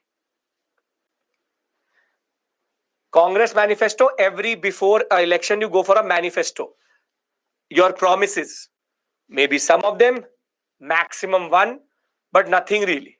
Okay. Now, how did the Congress perform at this point of time? The elections will be held in 1936-37. Elections were held in 11 provinces, as we know. Out of the 1161 seats contested by the Congress, 716 were won by the Congress itself. Congress emerged in power in 8 of the provinces except for in Bengal, Punjab and Sindh. It got a majority in all provinces. It got a majority in all provinces except Bengal, Assam, Punjab, Sindh, Northwestern Frontier, where emerged as the largest party in Bengal, Assam, Northwestern Frontier province. This is basically related to, this is provincial and this is central. That is why in provincial they perform bad, but at central they perform well. So the seats which were coming in the Council of States from Bengal, Assam, Northwestern Frontier, they had. However, when it came to the provincial level, grassroots level politics, they were not able to do it. Gandhi did not attend any election meeting. He was busy with the Harijan concept. Now, the CMs, as they are known as premiers, you look at the provinces and you look at the people. Don't have to again learn this. Do not learn. Madras, Rajaji, Rajagopalachari. Central Province, Dr. Khare. Bihar, Krishna Sinha. Orissa, H.K. Mehtab. G.B. Pant, very important personality after independence. B.G. Kher. Bordoli, supported by the Congress. Dr. Khan Sahib, Northwestern Frontier Province. Bengal, Fazlul Haq invited Congress to join coalition but refused, so Haq went with the Muslim League. Congress had no role in Punjab and Congress supported Ghulam Hussain Hedullah in Sindh. So basically, everywhere the Congress is there. On the other hand, League performed really badly in the reserved constituencies reserved for the Muslims. It failed to win a single seat in Northwestern Frontier Province. 2 out of 84 reserved constituencies in Punjab, 3 out of 33 in Sindh, failed to form a government in any province, always second. After the election, Jinnah offered to form coalition with the Congress. League insisted that the Congress should not nominate any Muslims to the ministries, and it claims to be the exclusive. You see, what is this called? That the rope has burnt, but the attitude has not gone. रस्सी जल गई, अकड़ नहीं जा रही. Basically, Jinnah is not coming first anywhere, but still he wants to exclusively nominate every person because he represents Indian Muslims. Has no numbers to back it, but he still is doing drama. This is why the Congress got irritated. It was not acceptable to the Congress, so the League offer was declined. And this is where things will start to go south, because in United Province, INC had rejected the League proposal for a coalition government, partly because the League was very, very pro-landlordism. Congress wished to abolish it. And some scholars argued that the rejection, please listen to me.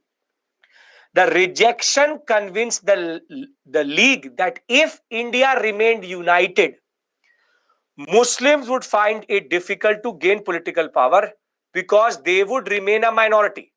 But the word Muslim technically means Muslim League here.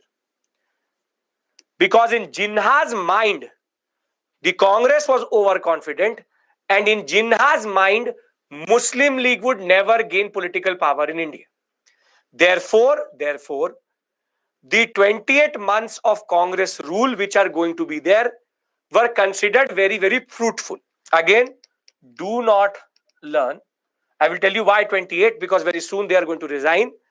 They will introduce or repeal all emergency powers, ban illegal organizations, press restrictions will be lifted, confiscation of the arms and licenses will be restored back, CID stopped the concept of frisking the politicians, political prisoners, revolutionaries were released, Bombay civil disobedience was what the land which was not given during civil disobedience was given back, pensions associated with civil disobedience restored. Again, don't have to learn any of this. It's just that how did they perform generally? How did they perform generally? Gandhi had urged that the Congress should prove that they are worthy of ruling India. However, in 3 to 4 cases, the Congress ministries did misuse power. For example, in Madras, Yusuf Maharali is going to use, or technically a socialist is going to get arrested by the government. SS Batliwala, a socialist, again will get arrested, and KM Munshi will use the CID against the communists and the left. And I will tell you what is the concept of socialism when we come back. Again, don't have to learn any of this. When I come back, we discuss Gandhi and Bose tensions and the socialistic concept itself. But I hope Government of India Act and its performance is totally clear, and you don't have to learn the performance generally. But wherever I have said do not learn, don't have to bother with that level of detail. But if there's a question with regards to Government of India Act provisions, and if there's a question with regards to Government of India Act concept, it should be totally clear. Perfect? Everybody. I will give that to you, Shruti, in a master timeline in the last class. Don't worry about that. Great. So it is what? 6:56. We come back at 706. And once we come back, a very interesting, very interesting concept of Haripuri and Tripuri. I will tell you that. We will discuss it. This is important for optional. Pamban, I've given you optional level understanding in that sense. Okay. See you.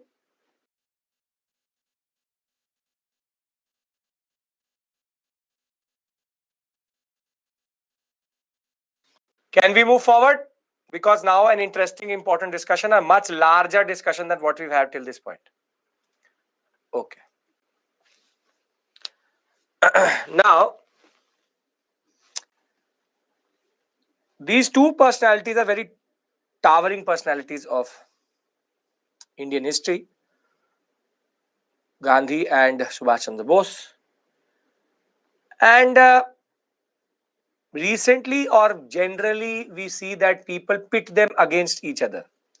That somehow Bose and Gandhi never agreed, Bose and Gandhi never understood each other. But what you and me need to understand is why is that there's a difference between these two? Why is that Bose and Gandhi are not compatible together? And why is that this controversy is going to manifest itself in two sessions? In 1938 and 1939, Hari, Pura and Tripuri session. It will in turn lead to, after Tripuri session, by April of 1939, the resignation of Subhash Chandra Bose. He will form the forward bloc. But we need to understand why. Because I can easily tell you that they didn't went along. But what I want you to understand is why. And where does Nehru come in between? And why is that Nehru was acceptable to Gandhi, but Bose wasn't? But Bose wasn't. Now, in order to understand this, we need to understand 3-4 basic concepts. What is the concept of the Second World War, and what is the concept of socialism? Because basically in the Congress, there were two types of leaders, Gandhian and socialists within the Congress itself. And Gandhian would be, for example, Rajendra Prasad,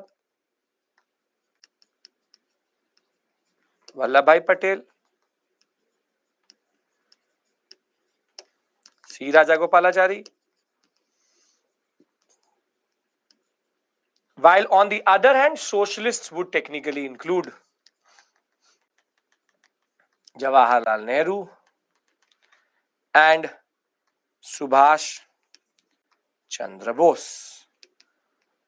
Now, what we need to understand is why are they called socialists and what do socialists embody as an ideology? Can I discuss that with you? Who is a socialist? What is socialism? Because I will discuss it with you in a lot of detail in world history, but I have to basically introduce this concept to you. So,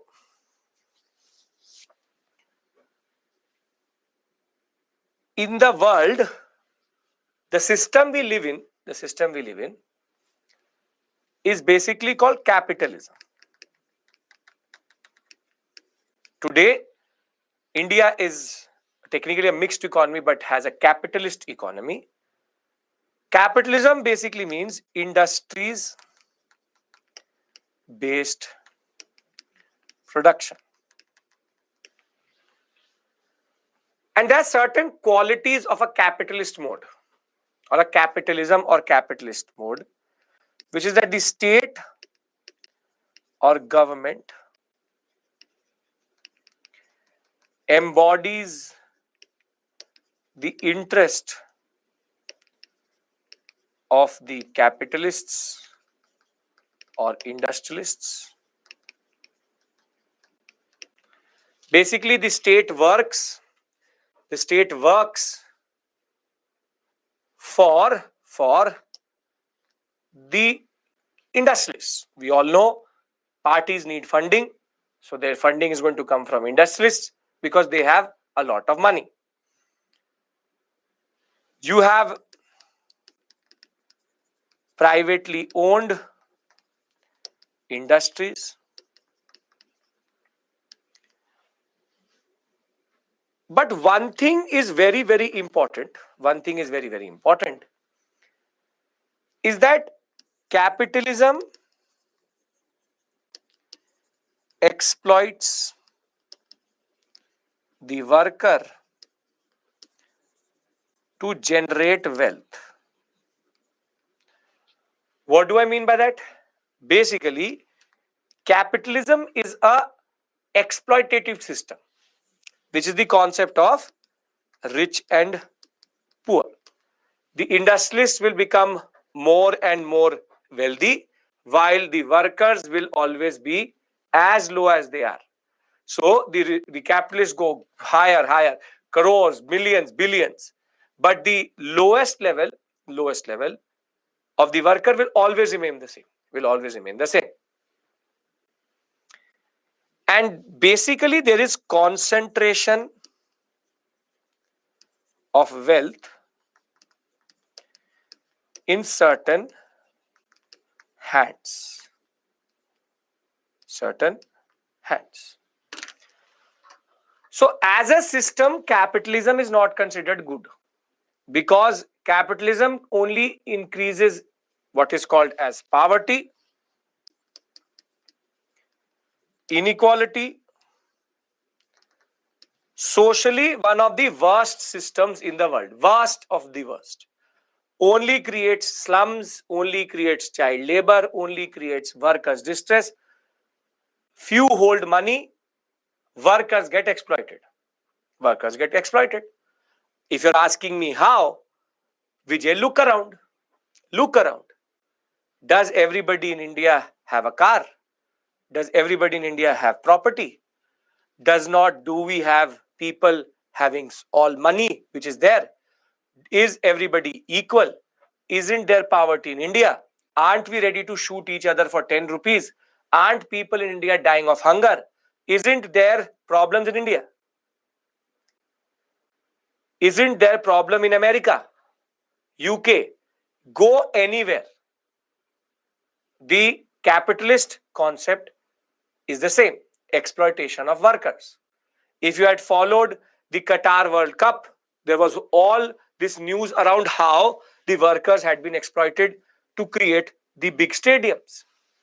Capitalism only destroys the life of the workers, but it only makes one or two people rich. And that is why industrialists become richer and richer, workers become more poorer and poorer. So I hope you understand that as a system, though we have iPhones in our hand and I am technically being streamed to a system which is over air and I can be at multiple locations at one point of time, capitalism is something which only creates poverty and inequality.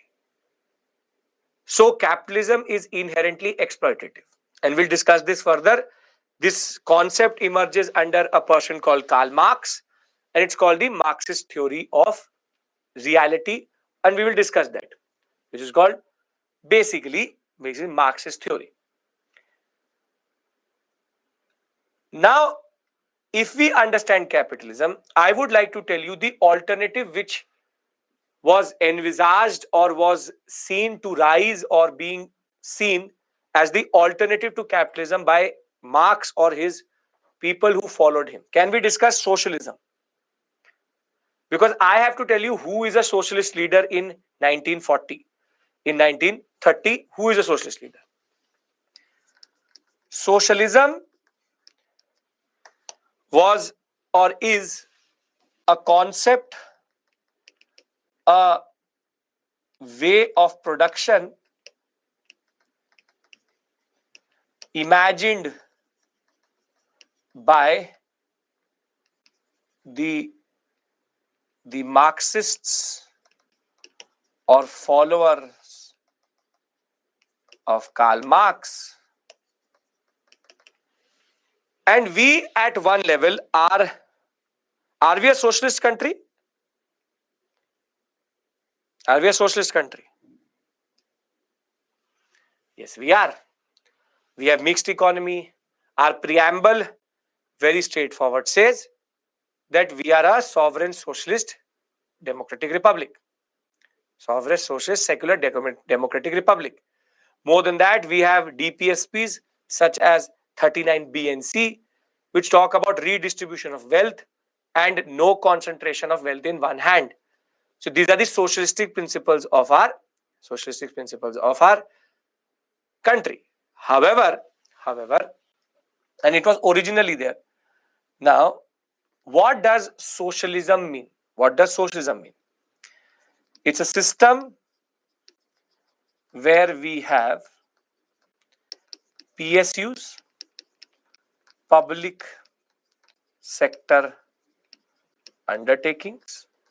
Give me an example of a PSU. Example, BHEL, ONGC, SAIL, any if you like, oil and IRCTC, whatever you want to call it. Very good. But what is more important to us is that a socialist country or state tries to do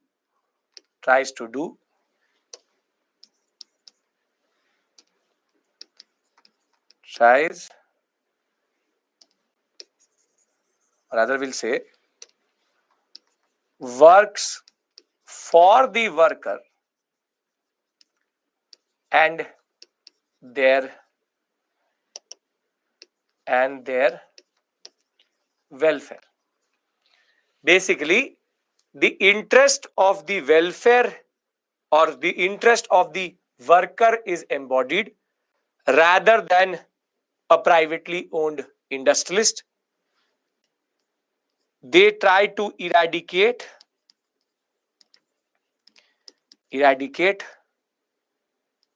inequality and poverty. And very simply, it's about social change and removal of zamindars, big elites, and it's about redistribution of wealth. So very simply, socialism is a state which embodies the worker's interest and wants to destroy these privileged positions. And these are the two systems which exist or were technically the two systems which the second system was seen as an alternative to capitalism. It was seen as an alternative to capitalism.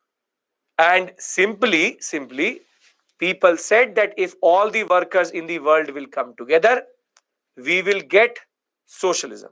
The workers of the world unite technically to give socialism.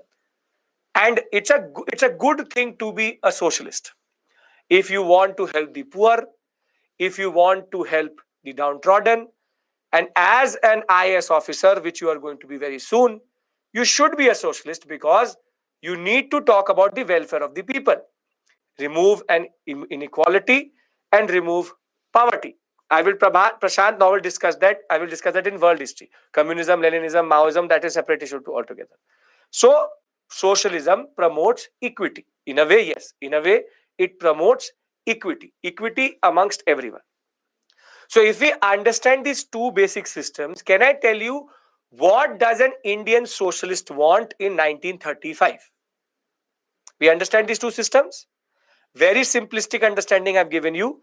We will have a much more what we call as detailed discussion when we will discuss world history and Russian Revolution. So don't worry. That also I will teach you eventually. Right now, I want you to just understand capitalism and socialism. These are two systems which look apart from each other. Give an example of a capitalist country, America, Britain, France, any country which you can think of. And basic point is, no, Yuvraj, day after tomorrow. And basic point is, socialism is embodied by a lot of different countries. We embody socialism. To some level, in principle Russia does but technically doesn't. In principle China does but technically doesn't. There are countries which call themselves socialists, but we are the best example of how socialism exists. There's no country in the world which is communist or socialist. Let China claim what they claim. There's no country in the world fully socialist. All countries are democratically socialist, which is they try to bring change via democracy. So just that I call myself the president of India, I don't become the president of India. The same way China can call itself the Communist Party or the the People's Republic of China, the Communist Party. All of them are just dictators, be it Xi Jinping, be it Putin, or be it North Korea. All are non-capitalist countries, non-socialistic countries. India is the best example of these two systems coming together. In between these two, technically, is what is called the concept of mixed economy. India is truly a mixed economy, and basically, Gandhi technically does not agree with socialism. I will tell you because of this aspect. I will now develop it with you. Communism and communists, keep it away right now. I am going to develop it with you. Is this basic slide clear? Communists are one step further, much more radical than socialists, because they want to destroy the state and destroy the society. We will see. So it's a utopia. It's a imaginary concept. So mixed economy is the way these two systems work together, which is capitalism also, socialism also. So can I discuss what a socialist would want in 1935? Can we do that? As I said, these are very deeply theoretical concepts. No, will not find it in books, so you have to be clear about them. Okay. Now, what does a socialist or Indian socialist?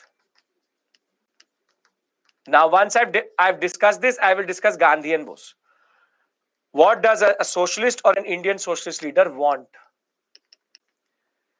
He wants the following things. First, he wants social change,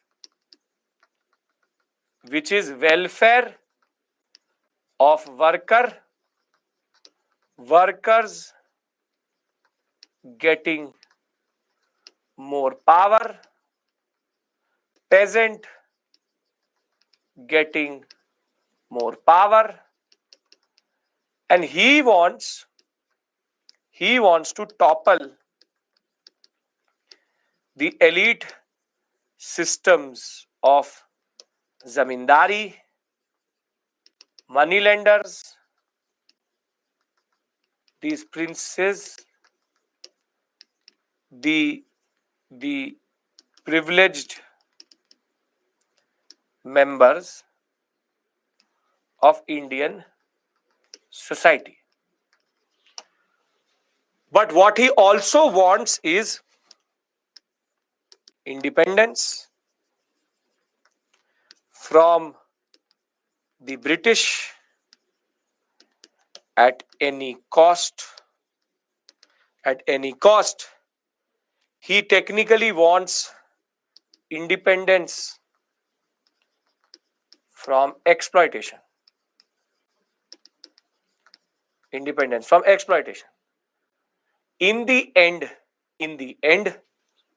for a socialist or an Indian socialist, violence, if needed, is justified. Now, are you able to see how within this whole slide you can see Bose and Gandhi are going on two different spectrums in a way?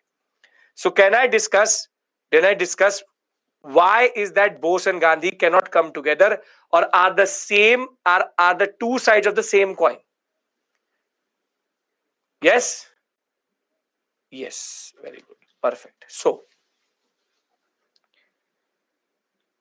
why is that? Now, this is a very theoretical concept, not in any book. Please pay attention. On one side, you have Gandhi. On one side, you have Bose. And in between the two is technically Nehru. If I had to go into a scale, on one side it is Gandhi, on one side it is Bose, and in between is Nehru. How? See, Gandhi is very clear about his uncompromising about ahimsa. Please understand each and every point. This is what you write in the examination. He is uncompromising about ahimsa or violence or non-violence. Second, that Gandhi technically is conservative. Gandhi does not want social change. He said, if we will go for social change when the independence is going to come, then independence will become secondary. So for Gandhi, everything about social change should be discussed once India got independence. So for him, he does not want, and very important point, social change along with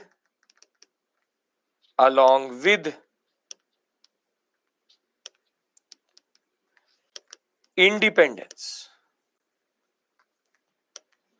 All issues will be resolved after independence. After independence. So he very simply says, okay, Harijan campaign, good. He says that we don't need to dismantle the society. He does not want to dismantle the society as it derails nationalism and independence movement.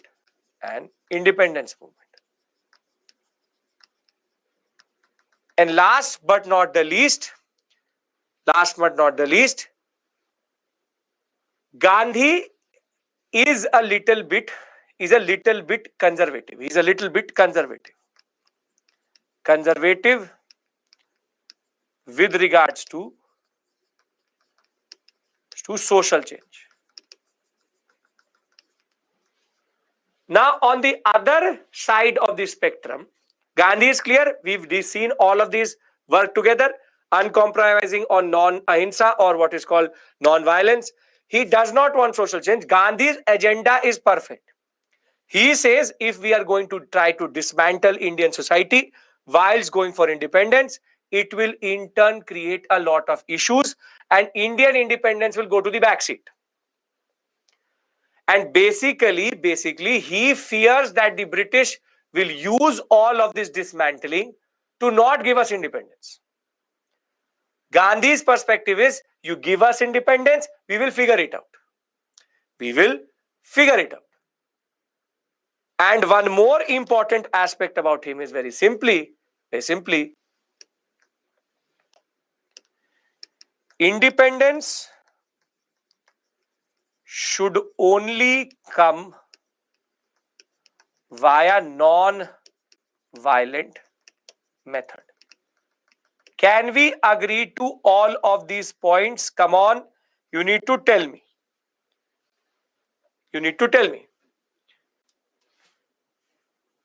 Okay, very good. The British will find a way to derail the whole process. Gandhi does not want social change. Now, on the other hand, Bose has a totally different argument. Bose believes that social change is a prerequisite for independence to happen truly.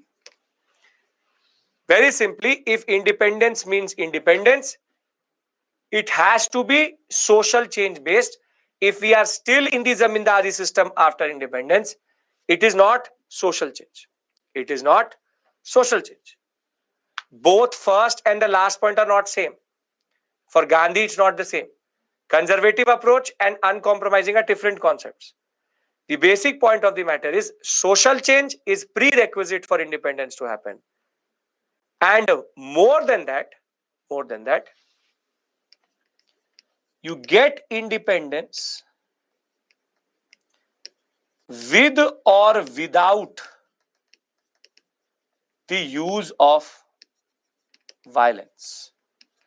With or without the use of violence. If violence is needed, it is justified. So, if violence is needed, it is justified. It is justified. That if we have to use violence, it is justified. It has no basic problem, and basically dismantling the society is very important process of real freedom. Real freedom. So both you can see are on different spectrums. Both are on different spectrums. But I want to also discuss something with you with regards to what is their opinion with regards to the Second World War. And I will discuss Second World War with you here. But are we basically clear about these two concepts? That Gandhi is very clear, social change after independence, while Bose is very clear, dismantling of Indian society means zamindari system gone, whole structure needs to change. Social change is prerequisite, means that if India truly has to be independent, it has to be independent from exploitation. A country which is born with zamindars and moneylenders controlling everything is not truly independent. He's talking about something very deep. He's talking about something very, very, very deep. His understanding is that true independence is independence from exploitation. He said true independence. He's very, very, very forward in that sense that he's saying India, which is born as a zamindari country, is not India. India has to be the country which embodies the worker and the peasant's interest. Are we able to connect with the concept what Bose is trying to argue? And then there will come the fundamental difference between the two. Yes? Great. Now, in the world, Bose is at a very deep level. In 1939, in the world, because of two dictators, Hitler and Mussolini, you would have heard their name for sure, Germany and Italy, these two dictators will actually push the world into what is called the Second World War. The Second World War. And here Britain, France, the USA and USSR will fight against Germany, Italy and Japan. And this is called the Second World War. It happens between 1939 and 1945. And I am developing this concept with you because I have to discuss August Offer with you, and you will see basically August Offer and Cripps Mission are linked very deeply with the Second World War. Hitler, Mussolini, two dictators, basically are what are called autocratic rulers. Autocratic rulers. They wanted to conquer the world, and Britain, France, USA and USSR stand against that vision. And ironically, in world politics, these countries represented democracy and these countries represented autocracy or dictatorship.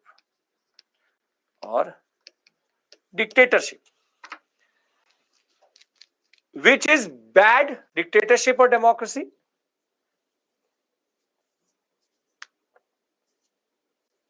Dictatorship? Yes, British representing democracy is a joke, but here it does. Now, ironically, when it came to Bose and Gandhi, Gandhi said that if I was asked who to support, the British or the Germans, I would every day support the British. I would every day support the British, irrespective of anything. Unconditional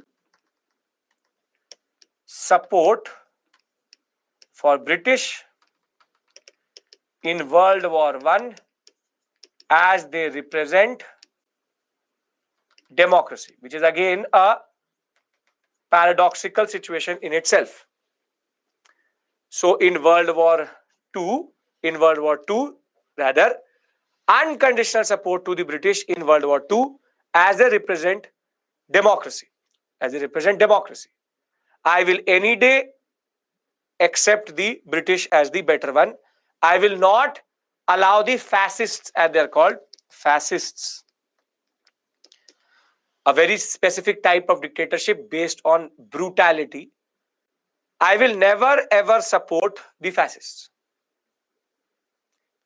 And when it came to this period of 1939 to 45, when Gandhi was asked that do you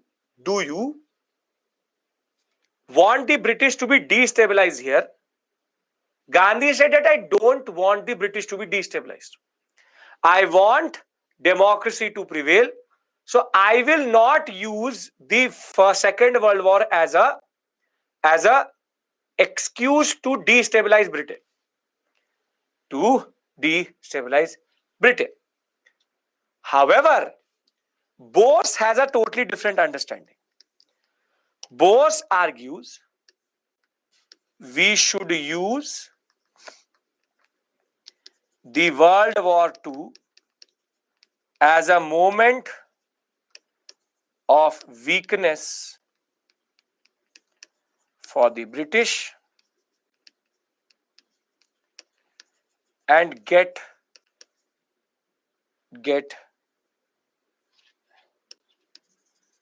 and achieve independence.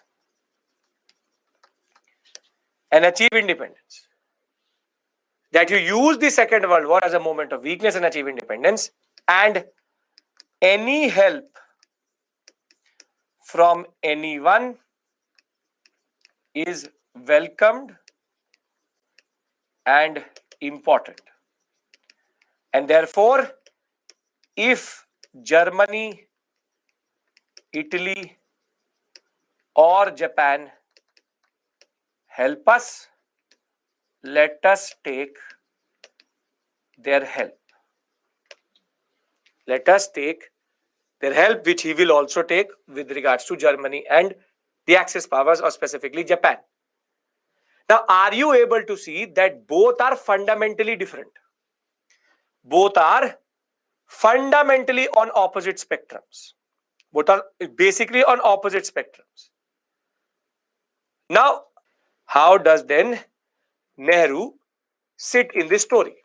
And why was that Gandhi, though he's a socialist leader, Gandhi was ready to go with Nehru than to go with Bose? And then I'll give you a summary in one slide. Now, Nehru is a little bit lighter and is in between both. Nehru's funda is very clear. Accept that social change is needed. Accept that social change is needed. But democracy is the way we achieve it. And if British wants support in the war, they need to give us concessions. They need to give us concessions. Very simply, if the British want our support, then you give us something. Then you give us something. And this is why Gandhi accepted Nehru as a more milder form of Bose than actually going with Bose itself. He technically wanted to have bargaining capacity. And the Second World War was that opportunity. Now, if this makes sense, I'll bring all of this together into a box and then we'll discuss Haripuri and Tripuri session. Small discussion, but an important one. Is this making sense? These are very deep things we are discussing, and we have to understand the larger context here. The larger context here. Very good. Gandhi plus Bose equals to Nehru? Sure, why not? Okay. Now,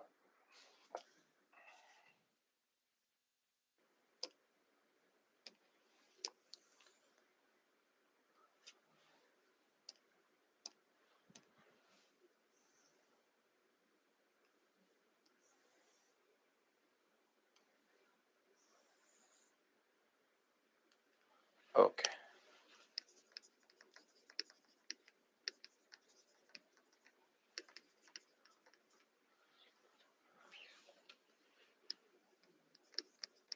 Does not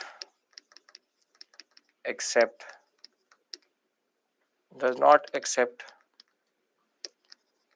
violence as a means, no social change, it derails the national movement, conservative approach to society, support the British in World War II and not use it as an opportunity. Thereafter, we have Bose, who is social change is true independence and social privileges need to be dismantled. Violence, if needed, is justified. Society needs to change. And last but not the least, use the Second World War as a moment of weakness to get independence and take help from anyone who offers. These two personalities clear, then I put Nehru into it. Yeah, INA is the product of that whole concept. But INA is technically not his conception, someone else's conception. Thereafter, we'll talk about that. Social change is needed, but through democracy.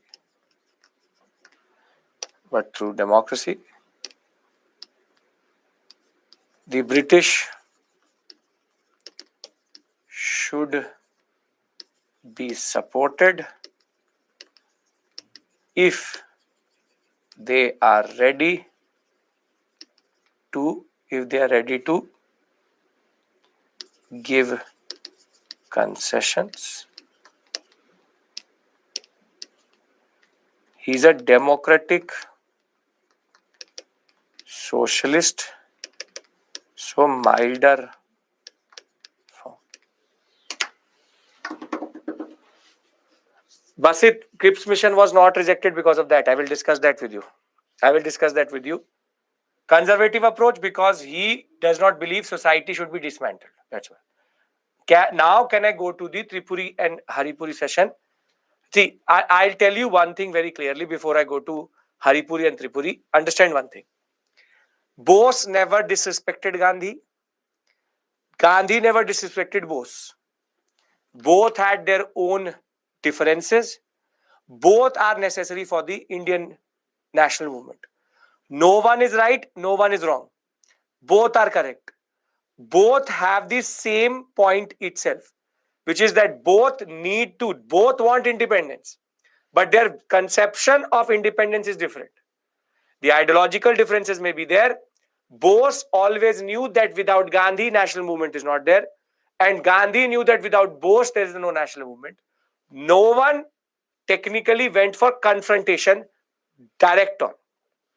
Bose was always ready to concede, and that is him being a larger character and a larger person than Gandhi in that way.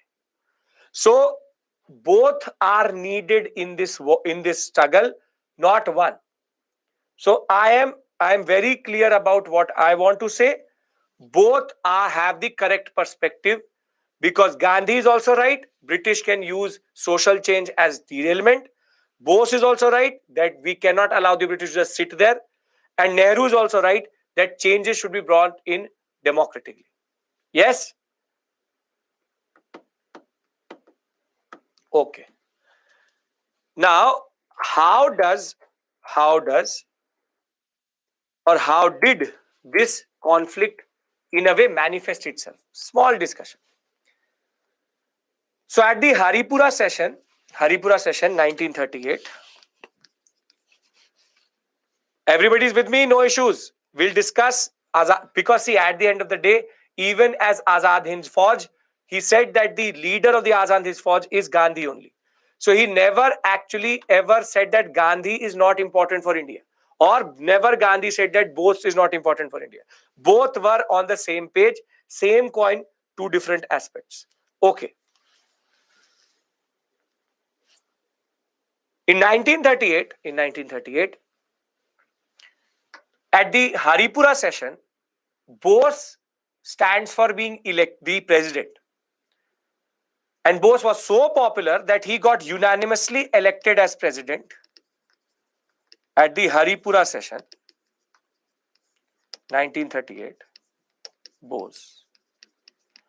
And Bose gave a very resounding speech. In which he said that a war is coming in the West. We already know that.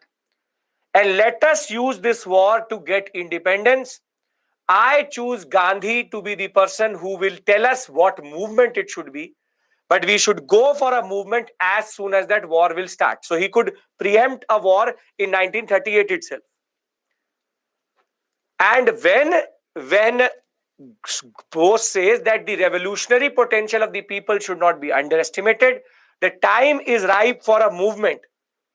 The problem is that as soon as he says that, Gandhi realizes that Bose is too radical.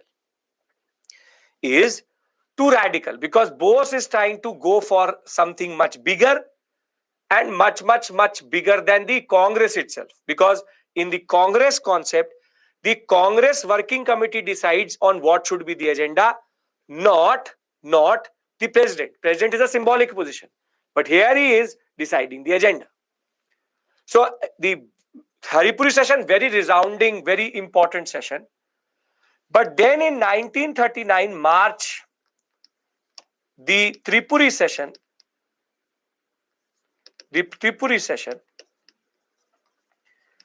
now the conflict between Gandhi and Bose will come into the forefront.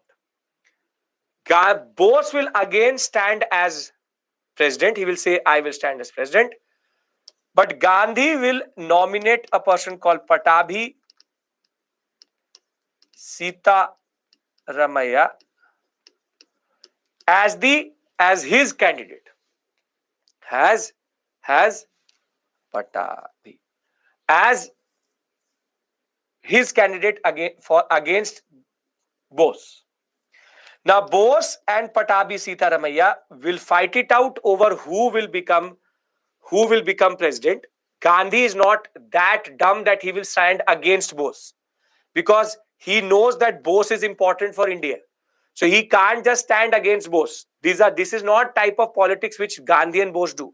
Both respect each other quite a lot. So Patabi Sitaramaiah is technically nominated by Gandhi, and now Bose will win against Patabi Sitaramaiah.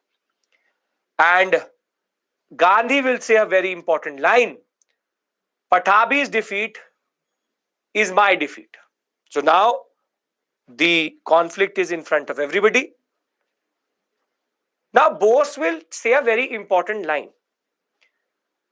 He will not be there to give his speech himself, because he fell ill before the Tripuri session itself. He will again say a very important line that India is ready to fight for independence. Let us go for a movement. Let us go for a mass movement. It has already been close to 7 years since CDM. Let us go for a movement. But Gandhi was not ready now to go for something like this. And Bose will thereafter comment one thing, that the CWC needs to be a little bit more radical. That the Congress Working Committee are too loyalists. That whatever the government says, they say yes, okay. So Bose said that I believe that the Congress Working Committee should be a little bit more radical, not like this that whatever the government says you agree it. Now the Congress Working Committee at this point of time technically comprises of personalities such as Rajendra Prasad, C. Raja Gopalachari, Patabi Sitaramaiah himself, and even Vallabhbhai Patel. So now the working committee says that it's okay that you say that you want to go for an election or you want to go for a movement. You cannot disrespect the Congress Working Committee because you believe that we are loyalists. It's technically giving them an abuse. It's an abuse to all these leaders. Now it will be about, so basically the Congress Working Committee will say, okay, we will resign. We will resign. You constitute the Congress Working Committee. And Bose could see that Gandhian leaders are now becoming more and more aggressive. So Bose will say that I choose Gandhi. Gandhi can choose the working committee for me. So still he wants to reconcile. He wants to reconcile. However, Gandhi will say that I don't want to impose my candidates on the president.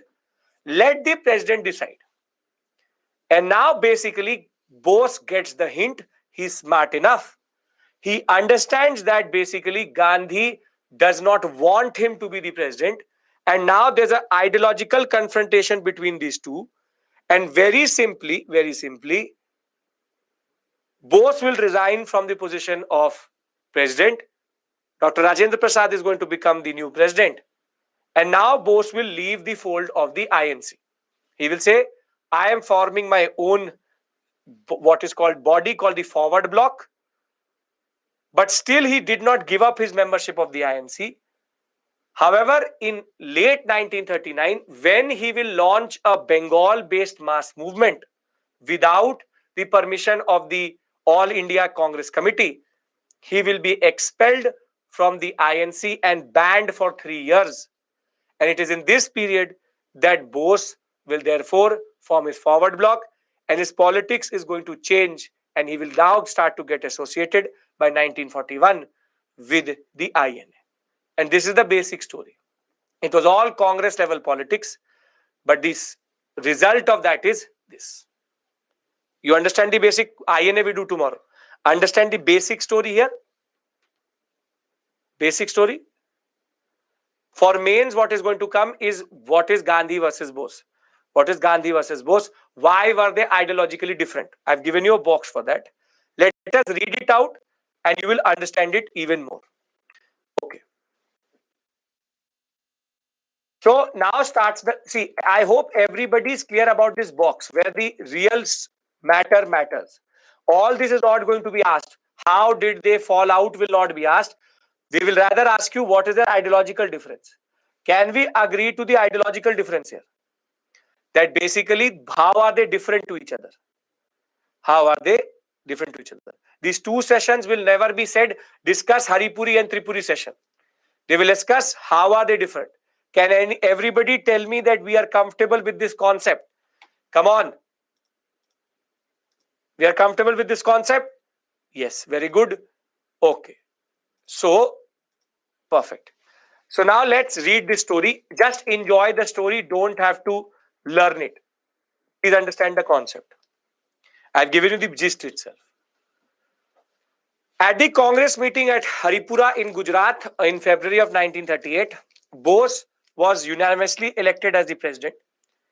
He firmly argued that the Congress ministries in the provinces had immense revolutionary potential, and he said that we need to develop an economic development of India in such a way which is planned and instrumental in creating the National Planning Committee also.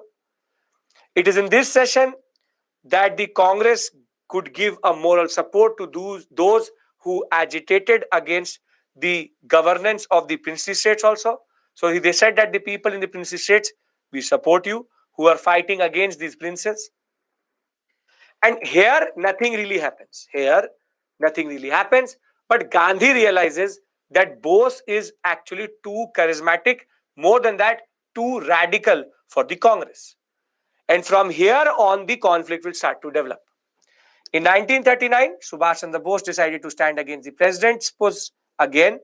Gandhi was not happy with Bose's candidature, and very simply, Bose said that he represented new ideas and ideologies, programs and problems that could come out of the progressive sharpening of anti-imperialistic struggle. Basically, he said that I embody the true socialist. However, Dr. Sardar Patel, Rajendra Prasad, J.B. Kriplani, others argued that the Congress president position is just a symbolic position, and the Congress Working Committee decides the agenda, not you, not you.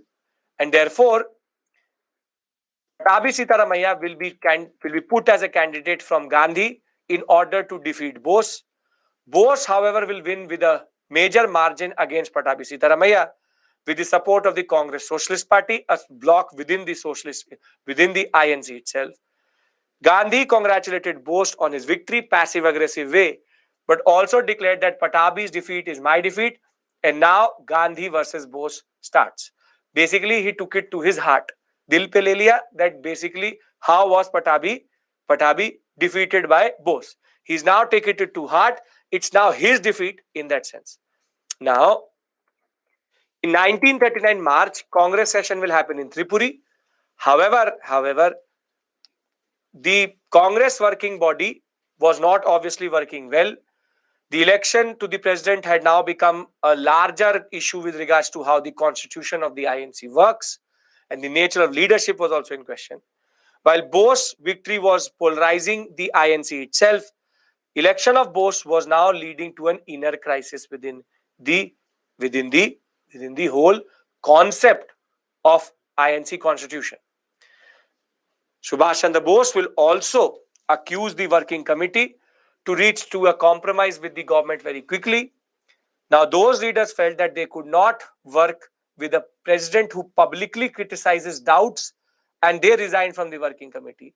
Bose will fall ill when the Tripura session will happen. But again, he will talk about a war which is coming in Europe, and he was in favor of giving a 6-month ultimatum to the British and then go for mass civil disobedience. So he still believes in the Gandhian method. He just said that let us use this war as an opportunity. However, Congress was, according to his opinion, Bose was believing that the Congress had enough capacity to go for a struggle. He felt that let us take the advantage of this international crisis. Gandhi, on the other hand, was in firm belief that Congress and neither the people are ready. There is too much communal violence and unity does not exist in India at this point of time. My quality has gone down, right?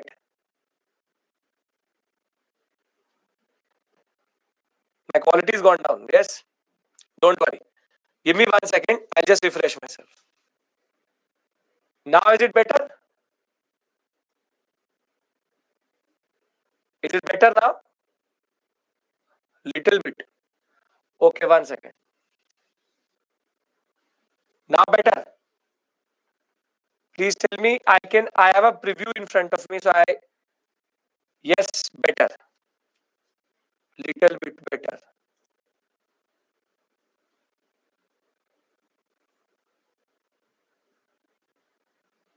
Okay, don't worry. Don't worry. Don't worry. Thank you. Thank you for your patience. Still problematic. Do one thing. Just refresh your stream. Refresh your stream. I can see it's better now. Just refresh your stream. Just refresh your stream. I'm here. Refresh your stream. Very good. 3D में निकल के आ रहा हूँ. Perfect. No issues. So refresh. Great, great, great. Just everybody be settle down. Sorry for this. Settle down. Now good. Perfect. Hands also come out. Very good. Kivika. Very good. So hands are now coming out. 3D. Very good. Very good. Full HD. Perfect. Screen से निकल के बाहर आ रहा हूँ. Wow. Very good. Perfect. Can I go back to the story? Can I go back to the story? Okay. So now, as I was saying that the Bose believed that the Congress had the capacity. However, Gandhi very straightforward believed that the Congress, neither the masses have capacity. Simple point is, there's too much communal violence in India, so as to basically go forward with a mass movement. So simple, Bose and Gandhi don't want to agree on the issue of mass movement. Now, please tell me one thing. Can you write this much in the examination? I'll give you the nutshell. Devansh, don't worry. Nutshell I've already given you. But there is no way you can write this much in the examination. That is why I'm telling you that you just keep it simple. What the question will come, and I will show it to you on Thursday, is much more generic. There will be no essay on Gandhi Bose because essay paper is not based on history.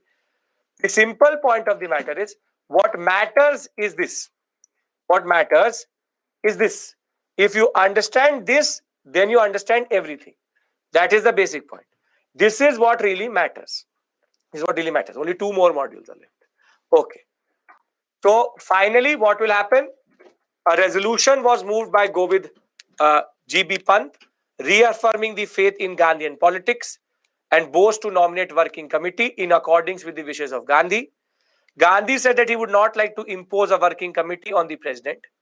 And since Bose was the president, he should choose his members and lead the Congress. Bose continued his efforts to win Gandhi's confidence, but did not succeed. Bose refused to nominate a new working committee. Bose wanted an immediate struggle led by Gandhi, whereas Gandhi was very clear that the time was not right. Further, there was an ideological difference which I discussed with you. Bose and Gandhi were on different platforms. Gandhi was not willing to lead a Congress struggle based on radical lines of Bose, and Bose was not ready to compromise on his ideas. In this circumstance, Bose saw no option but to resign, and he resigned from the president's position on April 1939. This led to the Rajendra Prasad becoming the president. Bose and his followers will then make what is called the forward bloc. And when in late 1939, he will call for an all India protest, the AICC, what is All India Congress Committee, will take disciplinary action against him. He will removed from all positions from the Bengal Congress also, debarred from holding any position for the next 3 years. Now, we have to have a small discussion, but I'm going to give you a basic summary here. Please listen to me. Everybody is with me. This is a story which really doesn't matter if you understand the basic point. Gandhi, very simply, wanted a certain type of independence, which Bose did not agree to. Haripuri, everything goes well, but the streak of the larger revolutionary streak of Bose comes out. Tripuri, he puts a candidate against Bose. Patabi Sitaramaiya loses. Gandhi takes it to heart. And now, over the issue of who will nominate the Congress Working Committee, Bose will resign, form the forward bloc, and he will get expelled from the Congress. You can remember this much. You can remember this much, right? Kritika, come on, everyone. We can remember this much, right? Simple story. That is it. That is it. Nobody is going to ask you a katha kahani on how did it happen, because this is close to 2000, 4000 words. Nobody can write it in that way. Very good. Now, the last discussion for today is going to be what is going to happen with regards to the Second World War. Now, in September of 1939, the Second World War starts. Can we all discuss this very small section? Very small section. August offer Kipps mission I will take tomorrow. That is not an issue. Yes, very good. So, Devansh, you can rest. No issue. You can do it later with me.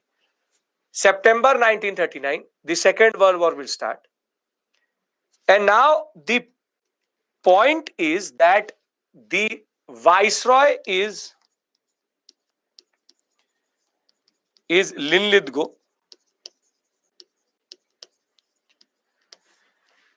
And Linlithgow is going to form what is called a war cabinet in India. And the concept was that the INC and all parties should come together and they should help the British in fighting this war. However, Gandhi had already lost his mind by this point of time, because he was saying, I give unconditional support to the British, irrespective of anything. I will support the British because I support democracy. Bose had already been expelled. And when this question will be asked to Nehru, now Nehru will step up as a leader. As a leader. Nehru's funda was very clear. You cannot fight for democracy while subverting democracy in India. You can't be a hypocrite like this, that you basically are not allowing democracy to blossom in India, but you are fighting for democracy. So whilst Gandhi was not in his right mind with regards to this issue, Bose has already been removed from the concept itself. Gandhi hated Hitler too much. That is the basic point. Gandhi hated Hitler too much. And that is the basic point. He believed that Churchill is better than Hitler, though Churchill is equally bad. But he said, I support the British over the Germans. So now this issue will go to the Vardha, what is called session or resolution. So the Congress Working Committee is going to have a special meeting in what is called the Vardha resolution or the Vardha meeting or committee. And this question will come into the forefront. So, you see, though the Congress did not unilaterally act with the British or did not want Britain to draw India to the war without consulting the Indians, they were ready to help the British because they also believed that Germany was wrong. The Congress hostility towards Nazism, fascism and dictators was much more than the British. However, there were two conditions on which the Congress was ready to help. After the war, give us an constituent assembly and immediately show us indications or give us at least responsible government right now at the center, that you give control to the Indians. Linlithgow rejected all of these basic conditions, and basically the INC will not enter the war cabinet. Now guess who did enter the war cabinet? Very good. But the Muslim League will. And it is here that the romance between Linlithgow and Jinnah will start. The marriage made in heaven, zero to hero. Here, Jinnah says, yes, I also like ice cream. You don't, you hate the INC. I also hate the INC. Let us come together. And it is here that the romance between the two will start to develop. Linlithgow and Jinnah, the best of friends, the new friendship of the world. And here again, the INC basically did not understand the larger perspective, because they left Linlithgow and Jinnah alone in Shimla. That led to Jinnah to basically convince Linlithgow that he was the only solution to the INC. So this anti-INC stance is what both start to romanticize about. And that is the problem, because INC is not there. Jinnah can create any narrative he wants to. Now this issue will go to what is called the CWC meeting at Wardha. That Linlithgow has rejected everything. What should we do? So the official concept was, should INC enter into any alliance with the British, or should they accept entering an understanding with the British?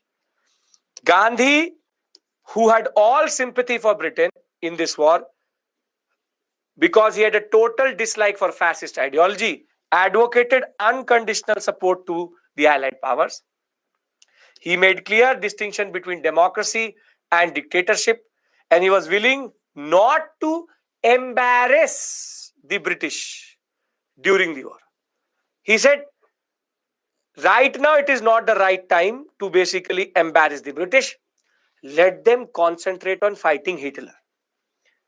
On the sidelines, Subhash Chandra Bose, Acharya Narendra Dev, Jai Prakash Narayan, who had been invited to attend this conference, technically were holding their head and were like, why do we need to give sympathy to the British? They are the same people who are destroying us. So Gandhi, by Wardha, by 1939, was not technically thinking straight. And here, Jawaharlal Nehru will become the next important personality to steer the INC. Nehru was not ready to accept Gandhi's opinion. At the same time, he was clear that we do understand the difference between democracy and fascism. And basically, he believed in a very important line. He believed that justice was on the side of Britain, France, Poland. But he could not believe that Britain and France were imperialistic powers. The war was the result of inner contradictions between capitalism, and basically, there cannot be a moment in which Britain fights for democracy whilst democracy is not given to India. So he will give three conditions. He will give three conditions for the participation of India in this war. India could not be party to a war being fought on the face of democracy while freedom was denied to India. Britain was fighting for democracy, so it should prove that it is trying to do something for democracy. The government should declare its war aims, and if the war aims are about giving India leadership and responsible government, then we are ready to technically come together. I'll give you a gist of this only. The simple point of the matter is, as soon as the war will start, the question will be asked, should we join the war cabinet? And at Wardha, simply Gandhi is saying yes. Gandhi is saying yes, but Nehru very straightforward says, no, tell us what we get if we support. Are you getting my point? The whole gist of the Wardha conference or the Wardha committee is, you tell us what do we get. You tell us. And if you don't have the capacity to tell us, then we are not going to help you. And what is going to happen is Lithgow is going to say, I have too many good things to do. I will not tell you what I want, what you will get. He was totally ignorant of this. And this will in turn lead to a major moment in which, you remember, in 1936, they had one election, and in 37 they had one election and formed governments. Now, the Congress will say that once the negative government response is going to come, on October 17th, 1939, they tried to basically create a consensus, but Congress was not able to. The government refused to declare what was the aim of the British beyond the war, said that representation of several communities, parties, interest is the problem, and they said that we will have a consultative committee maybe after the war.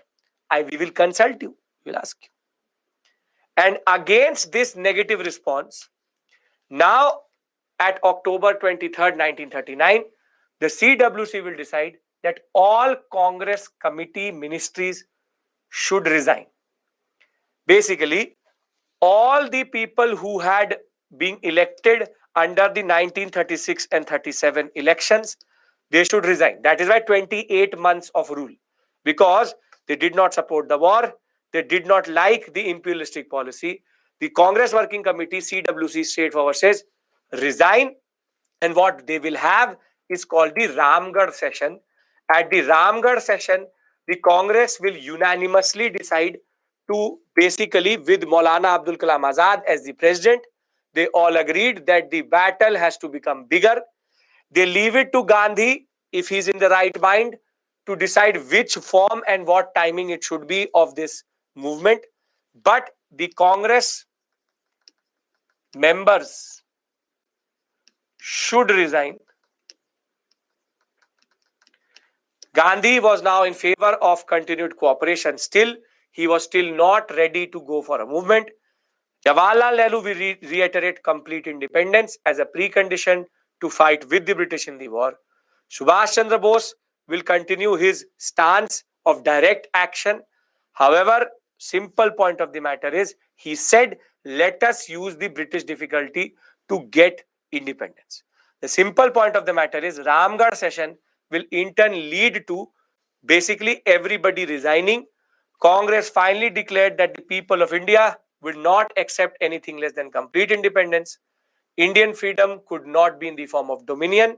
Sovereignty must be rest with the people, and princely states should also give up to this concept. Now, what I'm going to do is I'm going to stop here. Now, listen to me. I want to give you a summary before I go to anything else. Can I summarize everything we've done? Because we've talked about a lot of big things today. And basically, Wardha, Ramgarh, big things are being talked about. Not important for us for the examination. That is the problem. These big fundas don't matter to us. I would like to consolidate everything. Right. So please listen to me and try to understand what we did today. This is a summary which I'm trying to give you. Just pay attention and everything will be perfect. We started with Surya Sen, a small movement of revolutionary activity in 1930. But our main discussion started with what? The Government of India Act 1935.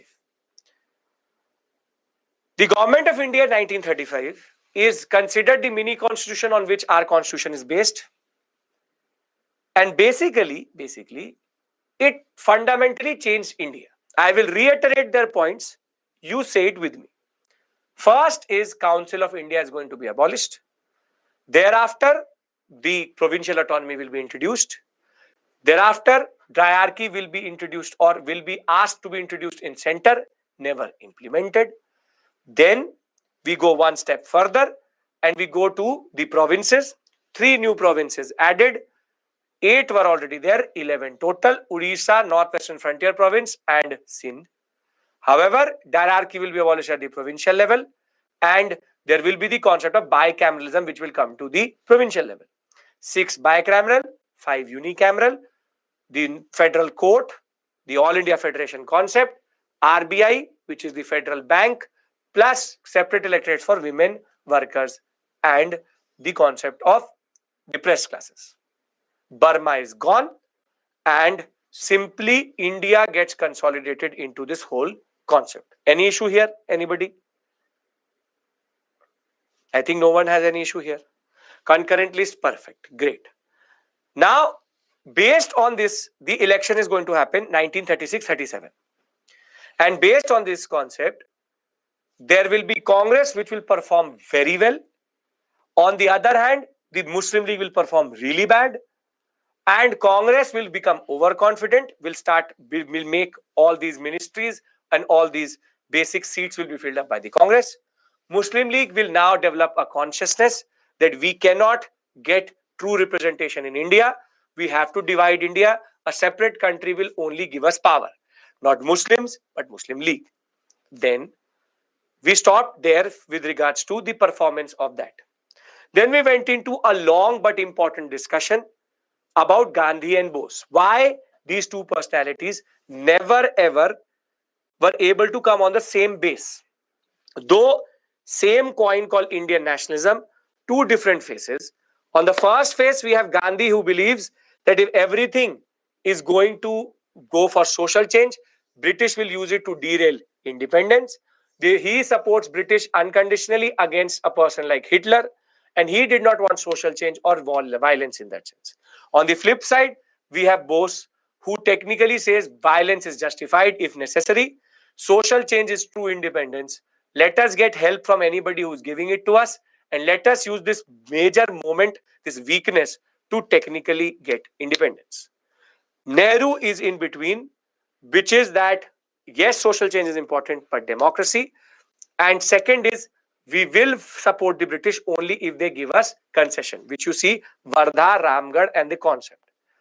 Now, the conflict will come into forefront at Haripuri and Tripuri. Haripura, what is going to happen is Subhash Chandra Bose comes to the forefront, shows his real power, shows his real self, and Gandhi does not like that. So, in the Tripuri session, Gandhi goes for Pataji Sitaramaiah, Subhash Chandra Bose defeats him.